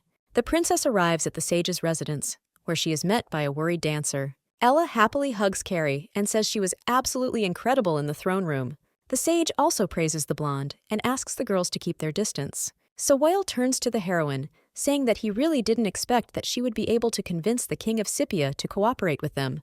The princess smiles awkwardly and says that it's all about sincerity. When Ella was stabbed in the cheek by a sword, she told the ruler of Scythia that her words hurt him, so he decided to hide it behind anger. The princess noted that while everyone was talking about how dearly the king loved his son, his actions seemed like the height of justice. Hearing this, the man lowered his sword with a hand trembling with anger. The enraged ruler asked the girl if Sawale's true goal was to irritate the king. Her Highness is surprised that His Majesty guessed their purpose so quickly. However, thanks to the novel about the struggle for power, the heroine knows that all kings are suspicious and difficult to deceive. The princess looks away and says that she does not understand what the ruler is talking about. His Majesty understands that if he kills the girl now, he will either be forced to support the side opposite to the sage, or he will pay for his actions. Ella knows that the king will not change his choice in any case, because he knows that the man who persuaded her to come and set up the ambush was Mo Tyler. That is why Her Highness is confident that they will not kill her, but on the contrary, they will want to listen to their plan. After the heroine's story, Carrie says with admiration that the ruler of Scythia himself thought out the course of action and agreed to forge the evidence. The sage looms over the princess and asks her if she really intended to risk her life. Ella smiles nervously and insists that of course it isn't. The girl says that the king believed that she was Sawale's person and therefore would not have ruined the relationship. After the heroine's words, the sage smiles contentedly, but Ella does not understand the reason for the sudden change in emotions. The embarrassed dancers smile and decide to leave the room so as not to disturb the couple. Suddenly, it dawns on the girl what she just said. The princess pulls the blushing sage towards her and says that he has outwitted her. Sawale asks the heroine, confused, if he did something wrong. Ella says everything is fine and leans forward, kissing the man. Mo Tyler, in a rage, smashes a vase that had recently been on the table in his office. The first prince says his sister's name through clenched teeth. A divine messenger enters the room and suggests thinking about how to save the situation instead of displaying senseless rage. Tyler screams that all of this happened because of Tyrion, who did not support him. The messenger reminds that without the Holy See, the prince would not have the right to simply stand before her. The man warns that the Holy One is giving Tyler one last chance because he is not irreplaceable. After this, Tyrion hands over the golden vessel to His Highness. After 3 days of negotiations between the rulers, the month-long war ended. However, ancient Adelante was having a hard time dealing with the crisis that had begun. In the throne room, His Majesty gathered his children and the sage to tell them something. Mo Tyler asks his father if the Holy One should be present with them, since the man called them about the truce. Ella teases her brother, saying that the dog was upset because its owner was not there. The first prince yells at his sister not to cross the line, to which the heroine says in the same tone that it is not up to him to decide who will be present at meetings with the king. Realizing that this could offend the ruler, Tyler begins to justify himself, but is silenced by His Majesty. Chiron tells those present that he has promised to find and punish Tariq's killers, and the Scythian ambassadors have been left to oversee the proceedings. The man approaches Kalium, asking him to find the criminal. The youngest prince, Ha Terence, is ordered by the ruler to take care of the well-being and comfort of the envoys. Chiron asks his daughter to rest a little and then get down to work on post-war reconstruction. Mo Tyler looks at her sister in surprise, not understanding how she managed to unite people so successfully. The prince tries to challenge his father's decisions, but he ignores him, asking the sage to help the princess with this matter. His Highness tries to object again, but falls silent when the king looks at him reproachfully. Chiron Adelante says there's been talk of bandits lately, so Tyler and the order should check it out. The first prince humbly says that the order will be carried out. The heroes return to the room, and a tired Ella falls onto the sofa, after which she asks the terms of cooperation with the king of Scythia. Sawile says that the ruler agreed to peace if all those involved in Tariq's death were executed. The man carefully picks up the girl's slipped shoe. Her Highness happily says that they have a better chance of winning. Princess excitedly wants to ask for something, but Vale stops her, telling her not to even try. Ella turns away in offense, but the sage grabs her hand, asking her to turn back. The man places a pillow on his legs, inviting Her Highness to lie down on it. The heroine, after thinking for a moment, lays her head on the pillow, smiling contentedly. Vale reminds the princess that the king has given her a good opportunity to increase her reputation, so she should take advantage of it. Mo Tyler arrives at the place where His Majesty sent him. The man quietly throws onto the ground the very vessel that the divine messenger gave him. The main character visits a village outside the city. Ella shouts at the villagers to stand in line as there is enough food for everyone. Aisha asks that this be provided to them, as Her Highness has visited a dozen settlements in recent days. The princess says she is fine and that this is the last village nearby, after which they will take a break. Another reason Ella works hard is because she doesn't want to hear from one person that she is lazy. The heroine turns her head away from the sage, who doesn't understand anything, in offense. Suddenly, the princess hears that people are starting to get upset because someone is not keeping the line. A black-haired woman runs with a child in her arms and begs Her Highness to help him. Seeing the boy's condition, Ella asks Aisha to call a doctor. The heroine touches the child's forehead and notices that it is very hot. Suddenly, the girl notices some bubbles on the boy's collarbone. The girl pulls back his shirt and sees that his entire body is covered in this rash. Behind Ella, there is a doctor who is horrified to see the boy's condition and fearfully says that it is smallpox. The man immediately runs away, shouting that the child has been found to have traces of a viral infection. Panic begins all around, and all the residents run away from this place in horror. The sage hugs Ella and shouts to his men to block the exit. The princess asks the man, puzzled, what is going on? So Whale shouts to the girl that the boy is sick. Suddenly, Her Highness remembers that at this time there is no cure for this disease yet, and those who became infected could only wait for death. Ella turns to the sage and asks what he is going to do. Vale doesn't answer and just looks at the heroine seriously. The princess then realizes that the man plans to destroy the village to prevent the disease from spreading. Ella turns away from the sage and tells Aisha to tear the cloth into several strips to cover her nose and mouth and to find strong wine.